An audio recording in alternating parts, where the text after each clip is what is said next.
السلام علیکم ورحمۃ اللہ وبرکاتہ۔ کیا حال ہے آپ کا؟ آپ سب کو دیکھ کے اتنی خوشی ہو رہی ہے اور یوں لگ رہا ہے جیسے واقعی رمضان آ گیا ہے۔ الحمدللہ، اللہ کا کتنا احسان ہے کہ اللہ تعالیٰ نے ہمارے دلوں میں رمضان کی محبت ڈالی ہے، اور ہم سب پوری تیاری کے ساتھ رمضان میں داخل ہونا چاہتے ہیں تاکہ اس مبارک موقع سے خوب فائدہ اٹھا سکیں۔ اللہ تعالیٰ سے دعا ہے کہ اللہ تعالیٰ ہمارے آج کے اس سیشن میں برکت ڈالے اور ہمیں بہترین علم نافع سے نوازے، اور ہمارے علم کے ساتھ ساتھ ہمیں عمل کی توفیق عطا فرمائے، اور ہمیں اس رمضان میں اللہ تعالیٰ کی قربت نصیب ہو، اور ہم رمضان کے بعد گناہوں سے ایسے پاک ہو جائیں کہ بس پچھلا سارا صفحہ صاف ستھرا ہو جائے۔ نحمدہ ونصلی علی رسولہ الکریم، اما بعد، فاعوذ باللہ من الشیطان الرجیم، بسم اللہ الرحمن الرحیم، رب اشرح لی صدری ویسر لی امری واحلل عقدۃ من لسانی یفقہوا قولی۔ الحمد للہ واسع العطایا وجزیل الہبات، ذی الفضل والاحسان والمکرمات، جعل فی ایام الحیات مواسم الخیرات وفرصا للتزود من الطاعات، لا الہ الا اللہ وحدہ لا شریک لہ، رب العباد وبار البریات۔ تمام قسم کی حمد اللہ کے لیے ہے، جس کے عطیات اور جس کے انعامات بہت وسیع اور بہت بھاری اور عظیم ہیں، جو صاحب فضل اور صاحب احسان ہے۔ اس نے زندگی میں نیکیوں کے موسم بنائے، اور اس نے ایسے مواقع عطا فرمائے جس میں انسان نیکیوں کا زیادہ راہ جمع کر سکتا ہے۔ اللہ کے سوا کوئی معبود نہیں، وہ اکیلا ہے، اس کا کوئی شریک نہیں، وہ بندوں کا رب اور مخلوقات کو پیدا کرنے والا ہے۔ اہلاً و سہلاً یا رمضان، رمضان کو اہلاً و سہلاً، آپ سب کو اہلاً و سہلاً۔ اللہ سبحانہ و تعالی ہم سب کو اس رمضان میں بھرپور عبادت کی توفیق عطا فرمائے، اور جیسے ہمارا رب چاہتا ہے ہم اس طرح اس رمضان کو گزاریں۔ اللہم وفقنا لما تحب و ترضى۔ یہ اللہ سبحانہ و تعالی کا بہت بڑا احسان ہے کہ اس نے ہمیں رمضان کے قریب کر دیا ہے۔ اللہ سے دعا ہے کہ وہ ہمیں رمضان نصیب کرے۔ عام طور پر ہم رمضان کو ایک رسم کے طور پر لیتے ہیں، چونکہ ہمارے والدین روزہ رکھتے تھے، رمضان میں افطاری کا خاص اہتمام کرتے تھے، تو ہم بھی اسی پیٹرن پر بس سوچتے ہیں، لیکن یہ نہیں سوچتے کہ اس ایک مہینے سے انسان کی زندگی میں کتنا بڑا فضل اور کتنی بڑی نیکی کا موقع آتا ہے، اور اس کے کیا کیا فوائد، کیا کیا ثمرات اور کیا کیا برکات انسان کو حاصل ہوتی ہیں۔ اس سلسلے میں مسند احمد کی ایک حدیث آپ کے سامنے رکھوں گی، جس سے اس ایک مہینے کی ویلیو اور اس کی فضیلت آپ کو سمجھ میں آئے کہ آپ کو کتنا بڑا انعام ملنے والا ہے۔ ابو ہریرہ رضی اللہ عنہ کہتے ہیں کہ قبیلہ قزاع کے خاندان بلی کے 2 شخص نبی صلی اللہ علیہ وسلم پر ایمان لائے، یعنی اکٹھے۔ ان میں سے ایک تو جہاد کرتے ہوئے شہید ہو گیا، اور دوسرا 1 سال بعد مزید زندہ رہا اور پھر فوت ہوا، یعنی 1 سال کے وقفے کے بعد فوت ہوا، شہید نہیں ہوا۔ طلحہ بن عبید اللہ کہتے ہیں کہ میں نے خواب میں دیکھا کہ وہ شخص جس کا 1 سال بعد انتقال ہوا، اس شہید سے بھی پہلے جنت میں داخل ہوا ہے۔ ورنہ ہم تو سوچتے ہیں کہ شہید کا درجہ سب سے افضل ہے اور وہ ہم سے آگے ہوں گے، لیکن یہاں جو شخص بعد میں فوت ہوا وہ شہید سے بھی پہلے جنت میں داخل ہوا۔ تو مجھے اس پر بہت تعجب ہوا۔ صبح میں نے رسول اللہ صلی اللہ علیہ وسلم کو یہ خواب سنایا، تو رسول اللہ صلی اللہ علیہ وسلم نے فرمایا، کیا اس نے اس کے بعد، یعنی پہلے شخص کے بعد، شہید کے بعد رمضان کے روزے نہیں رکھے، اور سال بھر کی 6000 اور اتنی زیادہ رکعتیں نہیں پڑھی؟ یعنی 1 سال کے رمضان کے روزے اور نمازیں اس شخص کو شہید سے بھی آگے لے گئی۔ ہم بعض اوقات جب اپنا فرض ادا کرتے ہیں تو ہم سمجھتے ہیں کہ یہ ایک فریضہ ہے، بس پورا کر لو، روزہ رکھنا ہے رکھ لو، نماز پڑھنی ہے پڑھ لو، بس ایک مشینی انداز میں یہ کام کرتے رہتے ہیں، لیکن یہ نہیں سوچتے کہ یہ ہمارے درجات کی بلندی کا باعث بنتا ہے اور ہمیں اللہ تعالیٰ کا قرب نصیب کرتا ہے۔ تو خوش قسمت ہے وہ شخص جس کو اللہ تعالیٰ لمبی زندگی دے اور پھر نیکیوں سے بھرپور دے، اور نیکی کے موسموں اور نیکی کے اوقات سے بھرپور فائدہ اٹھانے کی توفیق عطا کرے۔ بعض سلف کے بارے میں آتا ہے، سلف کہتے ہیں ان لوگوں کو جو پہلے کے نیک لوگ تھے، گزشتہ نیک لوگ ابتدائی صدیوں کے، کہ وہ 6 ماہ تک یہ دعا کرتے اے اللہ ہمیں رمضان تک پہنچا دے، یعنی اتنے حریص ہوتے تھے کہ انہیں رمضان ملے، اور پھر وہ رمضان کے بعد 5 ماہ تک یہ دعا کرتے رہتے کہ اے اللہ ہمارے رمضان کے روزے قبول فرما لے۔ کیا ہم نے بھی یہ دعائیں کبھی کی؟ ہم میں سے کتنے لوگوں نے یہ دعا کی کہ یا اللہ ہمیں رمضان تک پہنچا دے، اللہم بلغنا رمضان؟ پھر اسی طرح یہ دعا اس لیے کیا کرتے تھے کہ وہ اس کے فائدوں کو جانتے تھے، اس کی برکتوں کو سمجھتے تھے، اس میں ملنے والے انعامات کو سمجھتے تھے۔ پھر جب رمضان داخل ہو جاتا تو اللہ تعالیٰ سے دعا فرماتے کہ وہ انہیں اس میں عمل صالح کرنے کی توفیق عطا فرمائے، اور جب رمضان ختم ہوتا تو دعا کرتے کہ جو کچھ بھی ہم نے اس رمضان میں کیا اللہ تعالیٰ اس کو قبول فرما لے، کیونکہ جو اللہ کے سچے بندے ہوتے ہیں، ایمان والے بندے ہوتے ہیں، وہ نیکی کرنے کے بعد کسی فخر اور غرور میں مبتلا نہیں ہوتے، بلکہ پھر بھی ڈرتے رہتے ہیں کہ جو کچھ ہم نے کیا وہ قبول بھی ہو جائے۔ سورۃ المومنون میں آتا ہے والذین یؤتون ما آتوا وقلوبهم وجلۃ انہم الی ربہم راجعون اولئک یسارعون فی الخیرات وہم لہا سابقون، اور وہ کہ انہوں نے جو کچھ دیا اس حال میں دیتے ہیں کہ ان کے دل ڈرنے والے ہوتے ہیں کہ یقیناً وہ اپنے رب ہی کی طرف لوٹنے والے ہیں۔ یہ لوگ ہیں جو نیکی کے کاموں میں جلدی کرتے ہیں اور یہی ان کی طرف آگے نکلنے والے ہیں۔ اور پھر آپ دیکھیے کہ جب رمضان آتا ہے تو رمضان کے داخل ہونے سے پہلے ہی اس کا استقبال کر لینا چاہیے، یعنی اس کو ویلکم کرنا چاہیے، اس کے لیے تیاری کرنی چاہیے۔ ابو بکر البلخی کہتے ہیں ماہ رجب کھیتی لگانے کا مہینہ ہے، ماہ شعبان کھیتی کو پانی لگانے کا، اور ماہ رمضان کھیتی کاٹنے کا، یعنی رجب سے ہی تیاری شروع کر دینی چاہیے، اور شعبان میں تو اور زیادہ آگے بڑھنا چاہیے، اور پھر رمضان میں پوری تیاری کے ساتھ داخل ہونا چاہیے تاکہ کوئی بھی ہمارا وقت ضائع نہ ہو۔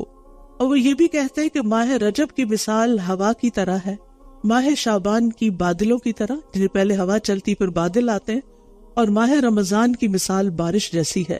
اور جس نے ماہ رجب میں نہ تو کھیتی بوئی نہ شعبان میں کھیتی کو پانی لگایا تو وہ رمضان میں کیسی کھیتی کاٹنا چاہے گا؟ یعنی پھر وہ رمضان اس طرح نہیں گزار سکے گا جس طرح ایک تیاری کے ساتھ جو شخص رمضان میں داخل ہوتا ہے وہ اس رمضان کے مہینے کو گزارتا ہے۔ ہمیں تیاری کیسے کرنی، کس چیز کی تیاری کرنی ہے؟ ہماری تیاری کیا ہوتی ہے؟ گروسریز کر لیں، سارے کام نپٹا لیں، گھر کو صاف کر لیں، لیکن اسلاف گھروں کو صاف کرنے کے ساتھ ساتھ اپنے دلوں کو صاف کرتے تھے۔ وہ رمضان میں اس طرح داخل ہوتے تھے کہ ان کے دل میں کسی کے خلاف بھی کوئی کینہ، بغض اور نفرت نہیں ہوتی تھی۔ یہ تھی ان کی رمضان کی تیاری۔ اور یہ سب کچھ کیسے نکلتا ہے دلوں سے؟ اس وقت نکلتا ہے جب دل کے اندر ایمان راسخ ہو جاتا ہے۔ اسی لیے رسول اللہ صلی اللہ علیہ وسلم نے فرمایا ان ابی ہریرہ قال قال رسول اللہ صلی اللہ علیہ وسلم من صام رمضان ایمانا واحتسابا غفر له ما تقدم من ذنبه، جس نے رمضان کے روزے ایمان کی حالت میں حصول ثواب کے لیے رکھے تو اس کے پچھلے گناہ معاف کر دیے جائیں گے۔ گویا رمضان سے پورا فائدہ اٹھانے کے لیے ہمیں اپنے ایمان کی تجدید کی ضرورت ہے، ہمیں اپنے ایمان کو تازہ کرنا ہے اور اپنی نیت میں اخلاص پیدا کرنا ہے کہ ان روزوں سے ہمارا مقصد کوئی ڈائٹنگ کرنا نہ ہو، کوئی صحت اچھی کرنا نہ ہو، وہ تو ہو ہی جائے گی، وہ تو اس کی بائی پروڈکٹ ہے، لیکن اصل مقصد کیا ہو کہ ہمارا ایمان اور مضبوط ہو جائے اور ہمیں اللہ سبحانہ و تعالیٰ کے ہاں اس کا اجر و ثواب ملے۔ اگر ہم رمضان کی تیاری کرنا چاہتے ہیں تو اس کے لیے ایمان میں سچائی کی ضرورت ہے۔ ایمانی لحاظ سے تیاری کیوں ضروری ہے؟ ایمان کی تجدید کی کیوں ضرورت ہے؟ اس لیے کہ اعمال کی قبولیت کی بنیاد ہی ایمان پر ہے۔ جتنا اچھا ایمان ہوگا، جتنا مضبوط ایمان ہوگا، جتنا پکا ایمان ہوگا، اتنا ہی عمل کا اجر و ثواب بڑھ جائے گا، کیونکہ نبی صلی اللہ علیہ وسلم نے رمضان کی جزا کو، روزے کی جزا کو اور رات کے قیام کو ایمان اور احتساب پر مرتب کیا ہے، اور ثواب کے حاصل ہونے کی شرط بتائی ہے۔ وَمَنْ صَامَ رَمَضَانَ إِيمَانًا وَاحْتِسَابًا غُفِرَ لَهُ مَا تَقَدَّمَ مِنْ ذَنْبِهِ جس نے ایمان اور احتساب ثواب کی نیت سے روزے رکھے اس کے پچھلے سارے گناہ معاف ہو جائیں گے۔ وہ گناہ جو بالغ ہونے کی عمر میں کیے، وہ گناہ جو بلوغت کے بعد کیے، جوانی میں کیے، اور پھر بڑھاپے تک جو گناہ ہوتے رہے، وہ گناہ جو پچھلے سال کیے رمضان کے بعد سے، وہ گناہ جو پچھلے مہینے کیے، وہ گناہ جو پچھلے ہفتے کیے، وہ گناہ جو پچھلے دن کیے، وہ سارے کے سارے بالکل صاف ستھرے ہو جائیں گے جب رمضان میں داخل ہوں گے، اور ایمان کے ساتھ داخل ہوں گے، ایمان کی مضبوطی کے ساتھ داخل ہوں گے، کیونکہ کوئی بھی نیکی ایمان کے بغیر قبول نہیں۔ سورۃ الحدید میں اللہ تعالیٰ فرماتے ہیں آمنوا باللہ ورسولہ وانفقوا مما جعلکم مستخلفین فیہ والذین آمنوا منکم وانفقوا لہم اجر کبیر۔ اللہ اور اس کے رسول پر ایمان لاؤ، یہ کس سے کہا جا رہا ہے؟ ایمان والوں سے کہا جا رہا ہے۔ ایمان تو ہے، جیسے ایک اور جگہ پر آتا ہے یا ایھا الذین آمنوا آمنوا، اے لوگو جو ایمان لائے ہو ایمان لے آؤ، اے لوگو جو ایمان لائے ہو ایمان لے آؤ، یعنی گویا ایمان والوں کو بھی ایمان لانے کی پھر سے ضرورت ہے، پھر سے اپنے ایمان کو تازہ کرنے کی ضرورت ہے۔ اور یہاں سورۃ الحدید میں بھی یہی کہا جا رہا ہے آمنوا باللہ ورسولہ وانفقوا مما جعلکم مستخلفین فیہ، اللہ اور اس کے رسول پر ایمان لاؤ اور ان چیزوں میں سے خرچ کرو جن میں اس نے تمہیں پہلوں کا جانشین بنایا ہے۔ پھر وہ لوگ جو تم میں سے ایمان لائے اور انہوں نے خرچ کیا ان کے لیے بہت بڑا اجر ہے، یعنی پہلے ایمان کی دعوت، پھر عمل کی دعوت، اور پھر جو ایمان لے آئے فالذین آمنوا منکم وانفقوا لہم اجر کبیر، جو لوگ تم میں سے ایمان لائے اور انہوں نے خرچ کیا ان کے لیے بہت بڑا اجر ہے۔ تو گویا اجر کب ملے گا؟ چاہے خرچ کرنا ہو، چاہے روزے رکھنے ہو، چاہے قیام اللیل کرنا ہو، جب ایمان ہوگا، یقین ہوگا۔ تو اس سے پتہ چلتا ہے کہ ایمان کا ہونا اور درست ایمان کا ہونا لازمی شرط ہے اعمال کی قبولیت میں۔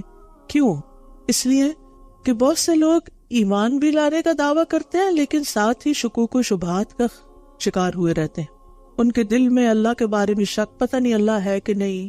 اور آج کی ہماری نئی جنریشن کا حال تو اللہ تعالیٰ ہی جانتا ہے کہ ان کے دلوں میں اسلام کے بارے میں، اللہ کے بارے میں، رسول کے بارے میں، قرآن کے بارے میں، اوورآل دین کے بارے میں، قرآن کے احکامات کے بارے میں کس قدر شکوک و شبہات ہے۔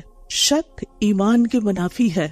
ہم سب کو اپنے دلوں کا جائزہ لینا ہے کہ کیا میں اللہ کے رب ہونے پہ راضی ہوں؟ کیا میں محمد صلی اللہ علیہ وسلم کے نبی ہونے پہ راضی ہوں؟ کیا میں اسلام کے دین ہونے پہ راضی ہوں، مطمئن ہوں، خوش ہوں؟ میرا پورا یقین ہے کہ یہ سب کچھ بالکل سچ ہے، حقیقت ہے، اور میں کسی وسوسے کا شکار نہیں۔ اور پھر اللہ سبحانہ و تعالیٰ کی رضا کے لیے سارے کام کیے جائیں، کیونکہ اللہ تعالیٰ پر ایمان رکھتے ہیں تو پھر وہی عمل جو چھوٹا سا بھی ہو وہ بہت بڑا درجہ پا جاتا ہے۔ قیامت کے دن جب کفار اور مشرکین کو جہنم میں داخل کر دیا جائے گا تو قیامت کے میدان میں صرف وہی لوگ رہ جائیں گے جو اللہ کی عبادت کرتے تھے، ٹھیک ہے؟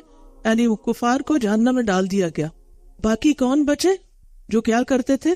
اللہ کی عبادت کرتے تھے۔ ان میں توحید پرست بھی ہوں گے، گناہگار لوگ بھی ہوں گے، نافرمانیاں کرنے والے بھی ہوں گے، اور منافقین بھی ہوں گے، کیونکہ منافق بھی عبادت تو کرتے ہیں۔ ان پر پل صراط سے پہلے اندھیرا ڈال دیا جائے گا، سب کے سب پر پچ ڈارک، بلیک آؤٹ ہو جائے گا۔ کفار تو جہنم میں چلے گئے، اب یہ جو باقی بچے ہیں انہوں نے اب پل صراط کو کراس کرنا ہے، ہر طرف اندھیرا چھا گیا۔ امیجن کریں اگر رات کے وقت پورے ٹورانٹو کی بجلی چلی جائے تو کیسا اندھیرا ہوگا۔ اب تو ہم فوراً اپنے موبائل کی لائٹ آن کر لیتے ہیں اور روشنیاں کر لیتے ہیں، لیکن کسی بھی اندھیرے وقت کو یاد کیجئے، آج رات اپنی رضائی میں منہ دے کے اندھیرے کو امیجن کیجئے اور پھر پل صراط کو یاد کیجئے۔ ابن عباس اور ابو امامہ الباہلی رضی اللہ عنہما کہتے ہیں قیامت کے دن لوگوں پر اندھیرا چھا جائے گا۔ امام ماوردی کہتے ہیں کہ میرا خیال ہے یہ فیصلہ ہو جانے کے بعد ہوگا، پھر انہیں نور دیا جائے گا، اندھیرا ہونے کے بعد نور دیا جائے گا اور وہ اس کی روشنی میں چلیں گے، اور یہ نور ہر انسان کو ملے گا جو اس وقت وہاں میدان میں موجود ہوگا امتحان المؤمنین کے بعد۔ چاہے مسلمان ہو، چاہے منافق ہو، چاہے نیک ہو، چاہے گناہگار ہو، سب کو نور ملے گا۔ لوگ اپنے نور کے ساتھ، ہر ایک کی اپنی پرسنل لائٹ ہوگی، اپنے نور کے ساتھ چلیں گے۔ جہنم کے پل پر آنکڑے اور کانٹے ہوں گے، جن کو وہ کانٹے چاہیں گے پکڑ لیں گے، اور پھر یکا یک منافقین کا نور پوری طرح بجھ جائے گا، منافقوں کا نور ختم ہو جائے گا، مومن نجات پا جائیں گے۔ سلیم بن عامر کہتے ہیں ہم ایک جنازے کے ساتھ باب دمشق میں تھے، ہمارے ساتھ ابو امامہ باہلی رضی اللہ عنہ بھی تھے۔ جب انہوں نے جنازہ پڑھایا اور دفن کا کام شروع ہوا، یعنی میت کو دفن کر رہے تھے، تو ابو امامہ باہلی نے فرمایا، لوگو تم اس دنیا کی منزل میں آج صبح و شام کر رہے ہو، یعنی آج دنیا میں تم صبح اور شام کرتے ہو، یہاں تم نیکیاں اور برائیاں کر سکتے ہو، اس کے بعد ایک اور منزل کی طرف تم سب کوچ کرنے والے ہو، اور یہ قبر ہے۔ قبر میں روشنی کہاں سے آئے گی؟ کیا کوئی ہمارے ایسا سسٹم ہے کہ مرنے والے کے ساتھ ہی روشنی کا انتظام اندر کر دیا جائے؟ ناٹ پاسبل، ہو ہی نہیں سکتا۔ وہ کہتے ہیں یہی قبر کی جو تنہائی کا، اندھیرے کا، کیڑوں کا اور تنگی اور تاریکی والا گھر ہے، یہی وہ منزل ہے جس میں نیکسٹ لینڈ کرنا ہے۔ مگر جس کے لیے اللہ تعالیٰ اسے وسعت دے دے، جس کو اللہ قبر میں نور دے دے، بس اس کا اپنا ہی نور ہوگا، باہر سے کوئی نور نہیں آ سکتا۔ وہ کہتے ہیں یہاں سے پھر تم قیامت کے مختلف مقامات پر وارد ہوگے، اور وہاں تم کسی مقام پر ہوگے کہ لوگوں پر اللہ کی طرف سے ایک حکم چھا جائے گا، یہاں تک کہ بہت سے لوگوں کے چہرے سفید ہو جائیں گے اور بہت سے لوگوں کے چہرے سیاہ ہو جائیں گے، چہروں پہ اندھیرا چھا جائے گا۔ پھر تم ایک میدان میں جاؤ گے جہاں لوگوں پر سخت اندھیرا ہوگا، وہاں نور تقسیم کیا جائے گا، مومن کو نور دیا جائے گا، کافر اور منافق بے نور رہ جائے گا۔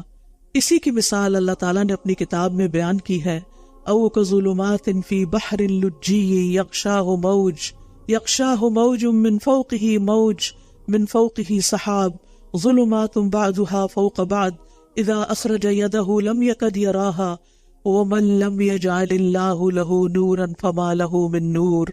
یا ان کے اعمال جیسے نہایت گہرے سمندر میں اندھیرے ہوں جسے موج نے ڈھانپ لیا ہو، اس کے اوپر ایک اور موج ہو، اس کے اوپر بادل ہو، اندھیروں پر اندھیرے، جب وہ اپنا ہاتھ نکالتا ہے تو قریب ہے کہ اسے دیکھ بھی نہ سکے، اور جس کے لیے اللہ نے کوئی نور نہیں بنایا اس کے لیے کوئی نور ہی نہیں۔ تو یہ وہ کہتے ہیں کہ یہ آیت اس دن کے اندھیرے کے لیے بھی ہے کہ وہاں ایسا اندھیرا ہوگا کہ کسی کو اپنا ہاتھ بھی نظر نہیں آئے گا۔ منافقین سے اندھیرا ایسا ہوگا منافقین کا کہ ان کو کچھ بھی نظر نہیں آئے گا، لہٰذا وہ پل کراس نہیں کر سکیں گے، وہیں نیچے گر جائیں گے۔ تو جس طرح ایک نابینا شخص آنکھوں والے کی بصارت نہیں لے سکتے، یعنی اگر مثلاً ایک شخص ہے، اس کا بھائی نابینا ہے تو وہ اپنا نور اپنے بھائی کو نہیں دے سکتا۔ تو اسی طرح قیامت کے دن اگر ایک بھائی کے پاس بہت زبردست نور ہے اور دوسرے کے پاس کوئی نور نہیں تو وہ اپنا نور اس کو نہیں دے سکتا۔ ہم میں سے کوئی اپنے بیٹے کو نور نہیں دے سکے گا، کوئی اپنے والدین کو نور نہیں دے سکے گا، کوئی اپنے عزیز پیارے کو نور نہیں دے سکے گا۔ ہر ایک کا صرف اپنا اپنا نور ہوگا، اور یہ نور نور ایمان ہوگا۔ جتنا زیادہ کسی کا پختہ، مضبوط، اچھا ایمان ہوگا اتنا ہی زیادہ اس کا نور ہوگا۔ منافق ایمان والوں سے درخواست کریں گے، آرزو کریں گے، ان کی منتیں کریں گے، انظرونا نقتبس من نورکم، ہمیں دیکھو، ہمیں بھی تمہارے نور سے کچھ مل جائے۔ تو کیا کہیں گے مومن؟ قیل ارجعوا وراءکم فالتمسوا نورا، کہیں گے جاؤ واپس، جا کے اپنا جہاں سے آئے ہو وہاں سے نور لے کر آؤ، یہاں نور نہیں ملتا۔ وہ نور تو دنیا سے لے کر جانا تھا، قیامت کے دن تو کوئی نور نہیں۔ اور پھر ان مومنوں اور ان کے درمیان ایک دیوار حائل کر دی جائے گی جس کے ایک طرف رحمت ہوگی اور دوسری طرف عذاب ہوگا۔ سلیم بن عامر کہتے ہیں بس منافق نور کی تقسیم کے وقت تک دھوکے میں پڑا رہے گا، وہ سمجھے گا شاید میں بھی ایمان والوں کے ساتھ جنت میں چلا جاؤں۔ اس طرح اللہ تعالیٰ مومن اور منافق کے درمیان فرق پیدا کر دے گا۔ نبی صلی اللہ علیہ وسلم کے زمانے میں منافقین نمازیں بھی پڑھتے تھے، روزے بھی رکھتے تھے، صدقات بھی دیتے تھے، کچھ جنگوں میں بھی شریک ہو جاتے تھے، لیکن ان کے دل شکوک و شبہات کا شکار تھے، دلوں میں خالص ایمان نہیں تھا، ڈاؤٹس کا شکار تھے۔ آج ہمیں دین کے بارے میں اپنے سارے ڈاؤٹس کو دنیا میں کلیئر کرنا ہے، ہمیں اپنا گمان اللہ تعالیٰ کے بارے میں اچھا رکھنا ہے، اللہ سے شکوے نہیں کرنے، اللہ سے ناراض نہیں ہونا، اللہ کے ساتھ بے ادبی نہیں کرنی، کیونکہ ہم اس کو اپنا رب مان چکے ہیں۔ اسی طرح رسول اللہ صلی اللہ علیہ وسلم کے بارے میں کسی قسم کا کوئی برا خیال دل میں نہیں ہونا چاہیے کہ یہ کیا آپ نے یہ فرما دیا اور اب ہمیں مشکل پڑ گئی۔ اسی طرح قرآن کی کسی ایک آیت کے ایک حصے، ایک لفظ کا بھی انکار نہیں کرنا چاہیے اور اس کے بارے میں دل تنگ نہیں ہونا چاہیے۔ اس کو پورے کا پورا ہولسم لینا چاہیے، جیسا ہے، جیسا فرمایا اس کو قبول کرنا چاہیے۔ یہ ایمان کا تقاضا ہے۔ اور اسی طرح آخرت کے بعد، مرنے کے بعد، قبر کے حساب کتاب اور پھر حشر کے دن کی ساری جو واردات ہیں اور پھر جنت اور دوزخ، ان کے بارے میں بھی ہمارے دل میں کوئی ڈاؤٹ نہیں ہونا چاہیے۔ اور پھر الحمدللہ بچپن سے ہمیں ایمان ملا، ہم ایمان کی حالت میں پیدا ہوئے، لیکن آج ہمارے بچے، ہماری نسلیں جس ماحول میں ہیں وہاں ان کو وہ سارے پریویلیجز حاصل نہیں ہوئے جو ہمیں حاصل تھے۔ ہم میں سے جتنی بہنیں بھی یہ لیکچر سن رہی ہیں، ان سب کو گھر جا کر اپنے بچوں کے ساتھ بیٹھ کر ایک سیٹنگ کرنی چاہیے اور ان کے ایمان کا جائزہ لینا چاہیے کہ وہ کس درجے کا ہے۔ ان سے پوچھنا چاہیے کہ آپ کے دل میں اللہ تعالیٰ کے بارے میں کوئی ڈاؤٹ تو نہیں، رسول اللہ صلی اللہ علیہ وسلم کے بارے میں کوئی ڈاؤٹ تو نہیں، آخرت کے بارے میں کوئی شک تو نہیں، قرآن کے بارے میں کوئی شک تو نہیں، رسول صلی اللہ علیہ وسلم کی احادیث صحیحہ کے بارے میں کوئی شک تو نہیں۔ اگر کہیں بھی کوئی چھوٹی موٹی چیز بھی ہو تو وہ ختم ہو جانی چاہیے، کیونکہ دل کے اندر شک کا ہونا، دل کے اندر بیماری کا ہونا، یہ سب ایمان کے منافی ہے اور یہ انسان کو مومن کی عادت سے نکال کر نفاق کی طرف لے جاتا ہے۔ منافق قیامت کے دن پلسرات کے قریب پکاریں گے مومنوں کو، الم نکم معکم، کیا ہم تمہارے ساتھ نہیں رہتے تھے؟ ہم تمہارے دوست تھے، ہم تمہارے رشتہ دار تھے، تمہارے ساتھ مجالس میں حاضر ہوتے تھے، ہم مسجدوں میں بھی چلے جاتے تھے۔ لیکن مومنوں کا جواب کیا ہوگا؟ وہ کہیں گے بلا، ہاں کیوں نہیں، ساتھ تھے۔ وَلَكِنَّكُمْ فَتَنْتُمْ أَنفُسَكُمْ وَتَرَبَّصْتُمْ وَارْتَبْتُمْ وَغَرَّتْكُمُ الْأَمَانِيُّ حَتَّى جَاءَ أَمْرُ اللَّهِ وَغَرَّكُمْ بِاللَّهِ الْغَرُورُ۔ کیوں نہیں، تم رہتے تو ساتھ ہی تھے، لیکن تم نے اپنے آپ کو فتنے میں ڈالے رکھا، انتظار میں رہے، شک کرتے رہے، لمبی تمناؤں نے تمہیں دھوکے میں ڈالے رکھا، یہاں تک کہ اللہ کا فیصلہ آ گیا اور اللہ کے بارے میں اس بڑے دھوکے باز یعنی شیطان نے تمہیں دھوکے میں ہی رکھا۔ تو اللہ تعالیٰ نے یہاں پر منافقین کو 5 چیزوں سے متصف کیا۔ سب سے پہلے فتنتم انفسکم، تم نے اپنے آپ کو فتنوں میں ڈالا، یعنی ایسے ماحول میں لے گئے، ایسے کاموں میں، ایسی دوستیوں میں کہ جس میں تم اچھے بھلے ہوتے ہوئے فتنے میں پڑ گئے اور تمہارے دلوں میں ڈاؤٹس پیدا ہو گئے۔ اور تربصتم، اور انتظار کرتے رہے، اچھا بعد میں توبہ کر لیں گے، جو بڑے ہوں گے حج کر لیں گے، پھر انتظار کرتے رہے، توبہ کو ڈیلے کیا۔ وارتبتم، اور تم شک میں پڑے رہے، یعنی مرنے کے بعد کوئی چیز اٹھنا ہے یا نہیں، قبر کا عذاب ہے یا نہیں۔ اور پھر غرتکم الامانی، دنیا نے تمہیں دھوکے میں ڈالے رکھا۔ کس دھوکے میں؟ کہ ابھی تم دنیا کا مال ہے اور آخرت اللہ معاف کرنے والا ہے۔ اور شیطان نے تمہیں، آخری چیز، شیطان نے تمہیں اللہ کے بارے میں دھوکے میں ڈالے رکھا کہ اللہ بڑا رحم کرنے والا ہے، تم اس کی سزا سے بچ جاؤ گے چاہے تمہارے اعمال کیسے بھی ہوں۔ تو یاد رکھیے، ایمان کے بغیر منافقین کے جو بھی عمل تھے وہ قبول نہیں ہوں گے، بلکہ ان کا ٹھکانہ کہاں ہوگا؟ آپ سب کو پتہ ہے نا، کہاں؟ بالدرک الاسفل من النار، کیونکہ یہ دھوکے باز لوگ تھے، یہ فراڈ کر رہے تھے، صرف انسانوں کے ساتھ، صرف مومنوں کے ساتھ نہیں، اللہ اور اس کے رسول کے ساتھ بھی۔ کہ ظاہر میں کچھ تھے، اندر سے کچھ اور تھے، لہٰذا ان کا انجام کفار سے بھی بدتر ہوگا۔ تو یاد رکھیے، صرف ایمان کا نام لے لینا اور چند کام کر لینا یہ ایماندار ہونے پہ دلالت نہیں کرتا۔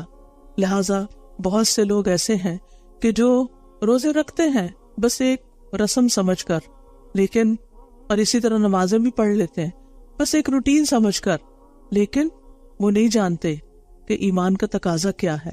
حقیقت میں وہ اندر سے ایمان سے خالی ہوتے ہیں۔ اسی طرح کچھ لوگ کنارے پر رہ کے ایمان لاتے ہیں، یعنی جیسے سورۃ الحج میں آتا ہے وَمِنَ النَّاسِ مَن يَعْبُدُ اللَّهَ عَلَى حَرْفٍ وَمِنَ النَّاسِ مَن يَعْبُدُ اللَّهَ عَلَى حَرْفٍ فَإِنْ أَصَابَهُ خَيْرٌ اطْمَأَنَّ بِهِ وَإِنْ أَصَابَتْهُ فِتْنَةٌ انقلب عَلَى وَجْهِهِ خَسِرَ الدُّنْيَا وَالْآخِرَةَ ذَلِكَ هُوَ الْخُسْرَانُ الْمُبِينُ۔ اور لوگوں میں سے کوئی ایسا بھی ہے جو کنارے پہ رہ کے اللہ کی عبادت کرتا ہے، پھر اگر اسے کوئی بھلائی پہنچتی ہے تو مطمئن ہو جاتا ہے، یعنی مال مل جاتا ہے، اولاد مل جاتی ہے، کوئی دنیا کی نعمتیں اور کامیابیاں ملتی ہیں تو اللہ سے راضی رہتا ہے، اور اگر اسے کوئی آزمائش آتی ہے تو وہ اپنے چہرے پہ واپس پلٹ جاتا ہے، مجھے ایسا دین نہیں چاہیے۔ اس نے دنیا اور آخرت دونوں کا نقصان اٹھایا، یہی خلا خسارہ ہے۔ کیا ہم میں ایسے لوگ نہیں کہ جن کو کوئی تکلیف آئے تو نمازیں ہی چھوڑ دیتے ہیں، وہ دین کے احکامات کو ہی چھوڑ دیتے ہیں؟ بعض خواتین پردہ اتار دیتی ہیں، بعض لوگ دین کی مجلسوں میں آنا چھوڑ دیتے ہیں۔ بھی کیا ہوا؟ ہم نے اتنی دعائیں کی تھی لیکن ہماری دعائیں نہیں سنی گئی، پتہ نہیں اللہ ہے بھی کہ نہیں۔ اگر وہ ہوتا تو ایسا نہ ہوتا۔ کوئی مسلمان یہ باتیں نہیں کہہ سکتا، اور اگر کوئی ایسے کہتا ہے تو پھر وہ مسلمان ہی نہیں رہتا، وہ نفاق کا شکار ہو جاتا ہے۔ یعنی خیر پر تو مطمئن ہوتے ہیں لیکن اللہ پر یقین نہیں رکھتے۔ خیر مل جائے تو سب ٹھیک ہے، نہیں ملے لیکن یاد رکھیے اللہ تعالیٰ ہر ایک کو آزماتا ہے۔ احسب الناس ان یترکوا ان یقولوا آمنا وهم لا یفتنون، کیا لوگوں نے سمجھ رکھا ہے کہ وہ صرف اتنا کہنے پہ چھوڑ دیے جائیں گے کہ ہم ایمان لائے اور وہ آزمائے نہیں جائیں گے؟ آزمائش تو سب کی ہوگی۔ وَلَقَدْ فَتَنَّا الَّذِينَ مِن قَبْلِهِمْ فَلَيَعْلَمَنَّ اللَّهُ الَّذِينَ صَدَقُوا وَلَيَعْلَمَنَّ الْكَاذِبِينَ، اور یقیناً ہم نے ان لوگوں کو بھی آزمایا تھا جو ان سے پہلے تھے، بس اللہ ضرور جانچ لے گا ان لوگوں کو جنہوں نے سچ کہا، اور وہ ضرور معلوم کر لے گا جھوٹوں کو بھی۔ تو اللہ نے پرکھنا ہے، امتحان ہونے ہیں، اس کے لیے تیار رہیے۔ جو بھی لا الہ الا اللہ کہتا ہے اس کا امتحان ہوتا ہے۔ اسی لیے علامہ اقبال نے کہا تھا، چمی گویم بلرزم کمی دانم مشکلات لا الہ را، جب میں کہتا ہوں کہ میں مسلمان ہوں تو میں لرز جاتا ہوں، کیونکہ مجھے پتا ہے کہ لا الہ الا اللہ کہنے کی مشکلات کیا ہیں، اس میں انسان کو قربانیاں کرنی پڑتی ہیں۔ لہٰذا مومن اور منافق میں ظاہری اعمال کا فرق نہیں ہوتا بلکہ باطنی اعمال کا فرق۔ اس لیے ہم سب کو رمضان سے پہلے اپنے باطن کا جائزہ لینا ہے، اپنے اندر کا جائزہ لینا ہے۔ نبی صلی اللہ علیہ وسلم نے فرمایا 3 خصلتیں جس میں ہو وہ منافق ہے، اگرچہ وہ روزے رکھے اور نماز ادا کرے اور حج اور عمرہ کرے، اور وہ یہ کہے کہ میں مسلمان ہوں، وہ کہے بھی کہ میں مسلمان ہوں اور سارے کام کر رہا ہے، لیکن جب بات کرے تو جھوٹ بولے، جب وعدہ کرے تو وعدہ خلافی کرے، اور جب امانت دی جائے تو خیانت کرے۔ آج آپ دیکھیں کہ مسلمانوں کے اندر یہ چیزیں، دنیا کے کسی بھی خطے میں رہتے ہیں، اپنے آپ کو بظاہر مسلمان کہتے ہیں لیکن اپنے اعمال میں ان سب چیزوں کا شکار۔ اللہ تعالیٰ ہمیں اس سے نکالے اور ہمیں ہمارے ایمان کو محفوظ رکھے۔ تو بات یہ ہے کہ ظاہراً ایمان والے عمل کرنا لیکن ایمان کا مضبوط نہ ہونا، یہ ہم سب کے لیے ایک آزمائش ہے، اور ہم سب کو اللہ سبحانہ وتعالیٰ کی عبادت پورے یقین کے ساتھ کرنی ہے۔ آپ دیکھیں کہ جب ہم عبادت کر بھی رہے ہوتے ہیں نا تو ہم کہتے ہیں پتہ نہیں ٹھیک بھی ہوئی ہے کہ نہیں، پتہ نہیں کوئی ثواب ملے گا یا نہیں، یعنی اللہ سبحانہ وتعالیٰ کے بارے میں اچھا گمان بھی نہیں رکھتے۔ تو ہمیں یقین کے ساتھ اس مہینے میں داخل ہونا ہے کہ میں انشاءاللہ اپنی طرف سے اچھے سے اچھا عمل کروں گی اور اللہ تعالیٰ پر پورا یقین رکھوں گی کہ اللہ تعالیٰ اس کی جزا مجھے دے گا۔ تو مقبول روزے کی صفت کیا ہے؟ یعنی قابل قبول روزہ کون سا ہے؟ جس میں 2 شرائط پائی جائیں، ایمان اور ثواب کی نیت، اور یہ سب نفاق کے ساتھ حاصل نہیں ہوتا بلکہ انسان کو اپنے ایمان کی تجدید کرنی ہوتی ہے۔ امام ابن قیم کہتے ہیں کہ بندے کے لیے کوئی چیز اس سے زیادہ مفید نہیں کہ وہ تمام معاملات میں اپنے رب سے سچائی کا معاملہ اختیار کرے، اور جو اپنے تمام معاملات میں اللہ کے ساتھ سچائی کا معاملہ اختیار کرتا ہے تو اللہ اس کے لیے بہت کچھ کرتا ہے بنسبت اس کے جو وہ دوسروں کے لیے کرتا ہے۔ تو جو اپنے ایمان میں سچا ہوتا ہے پھر رب کا بھی معاملہ اس کے ساتھ بڑا خاص ہوتا ہے۔ تو ہمیں رمضان کا استقبال کس سے کرنا ہے؟ کسے کرنا ہے؟ ایمان کی سچائی کے ساتھ، خالص ایمان کے ساتھ، ایمان کی تجدید کے ساتھ۔ اور ایمان کہاں ہوتا ہے؟ دل میں ہوتا ہے نا۔ زبان تو اقرار کرتی ہے، عمل اس کی تصدیق کرتا ہے، لیکن جو دل کے اندر ہے نا، اپنے دل کو ٹٹولتے رہے، اپنے جو ہی رمضان کا خیال ہے، روزے کا خیال ہے، نماز کا خیال، اندر کو دیکھے، کیونکہ منافقین نماز کی طرف جاتے ہیں کیسے؟ سستی سے، اللہ کی راہ میں خرچ کرتے ہیں مصیبت سمجھ کے۔ ہمیں نیکی کرنی ہے خوشی سے، روزہ مصیبت سمجھ کے نہیں رکھنا، خوشی سے رکھنا ہے، کیونکہ جس سے محبت ہوتی ہے اس کے لیے قربانی اور اس کی پسندیدہ چیز کرنا، اس کا پسندیدہ کام کرنا خوشی سے انسان کرتا ہے۔ ماں کتنی بھی تھکی بھی ہو، گہری نیند سو رہی ہو، جب بچہ روتا ہے تو کیا کرتی؟ بے چین اٹھتی ہے، ایک دم اٹھ جاتی ہے۔ اللہ کی محبت اگر دل میں ہے تو پھر روزہ مشکل نہیں لگے گا، پھر رات کا قیام مشکل نہیں لگے گا، پھر اللہ کے راستے میں خرچ کرنا مشکل نہیں لگے گا. لہذا رمضان کی تیاری، رمضان کا استقبال ایمان کے ساتھ اور سچائی ہی مومن اور منافق میں فرق کرتی ہے، کیونکہ بغیر ایمان کے انسان کو خواہشات ہلاکت کی طرف لے جاتی ہیں. صرف سوچنا ہی کافی نہیں، صرف آرزویں اور تمناؤں کا ہونا کافی نہیں. لہذا ہمیں پورے یقین کے ساتھ رمضان میں داخل ہونا ہے. اور پھر رمضان میں جو بھی آپ عمل کریں گی روزے کی حالت میں، کیونکہ خیر کے بہت سے دروازے ہیں، جو بھی آپ عمل کریں گے وہ عمل نیکی اور ثواب کے بلند درجے پر ہوگا. مثلاً آپ پسند کرتے ہیں کہ آپ علم حاصل کریں، لیکن موقع کچھ ایسا ہے کہ علم کی مجالس میں حاضر نہیں ہو سکتے. اب اس کا یہ مطلب نہیں کہ آپ پر خیر کا دروازہ ہی بند ہو گیا، اب آپ کچھ اور نہیں کر سکتے. ٹھیک ہے، علم کے ذریعے خیر کے بہت سے دروازے کھلتے ہیں، لیکن اگر کسی وجہ سے اس سال آپ کے لیے یہ ممکن نہ ہوا تو اللہ تعالیٰ آپ کے لیے کوئی اور دروازہ کھول دے گا. انسانوں کی خدمت بھی، گھر میں رہنے والے بزرگوں کی خدمت بھی، بچوں کو پالنا بھی، یہ بھی خیر کے دروازے ہیں. بیواؤں اور مسکینوں کے لیے دوڑ دھوپ کرنا ایسا ہے جیسے اللہ کے راستے میں نکلنے والا مجاہد. بیواؤں اور مسکینوں کے لیے دوڑ دھوپ کرنا اور بعض لوگوں کے لیے اللہ کی طرف جانے کا یہ راستہ ہوتا ہے. تو چاہے آپ علم دینے والے ہوں، چاہے آپ مال خرچ کرنے والے ہوں، چاہے آپ کسی کی جسمانی خدمت کرنے والے ہوں، یہ سب، یعنی گھر میں آپ کھانا پکا رہے ہیں، آپ سحری پکا رہے ہیں، مثلا سحری بنا رہے ہیں، صبح اٹھ کر سارے گھر والے ابھی سو رہے ہیں اور آپ ان سے 1 گھنٹہ پہلے اٹھ کے آپ تیاری کریں. اس وقت اپنے دل کی کیفیت کو ٹٹولتے رہیں. اگر دل میں ایمان مضبوط ہوگا تو دل کی کیفیت کیا ہوگی؟ کیسے وہ کام کریں گے؟ خوشی خوشی. تو آپ سب نے خوشی خوشی سحری بنانی ہے اور اللہ تعالیٰ کا ساتھ شکر ادا کرنا ہے کہ اللہ تو نے مجھے اس خدمت کا موقع دیا.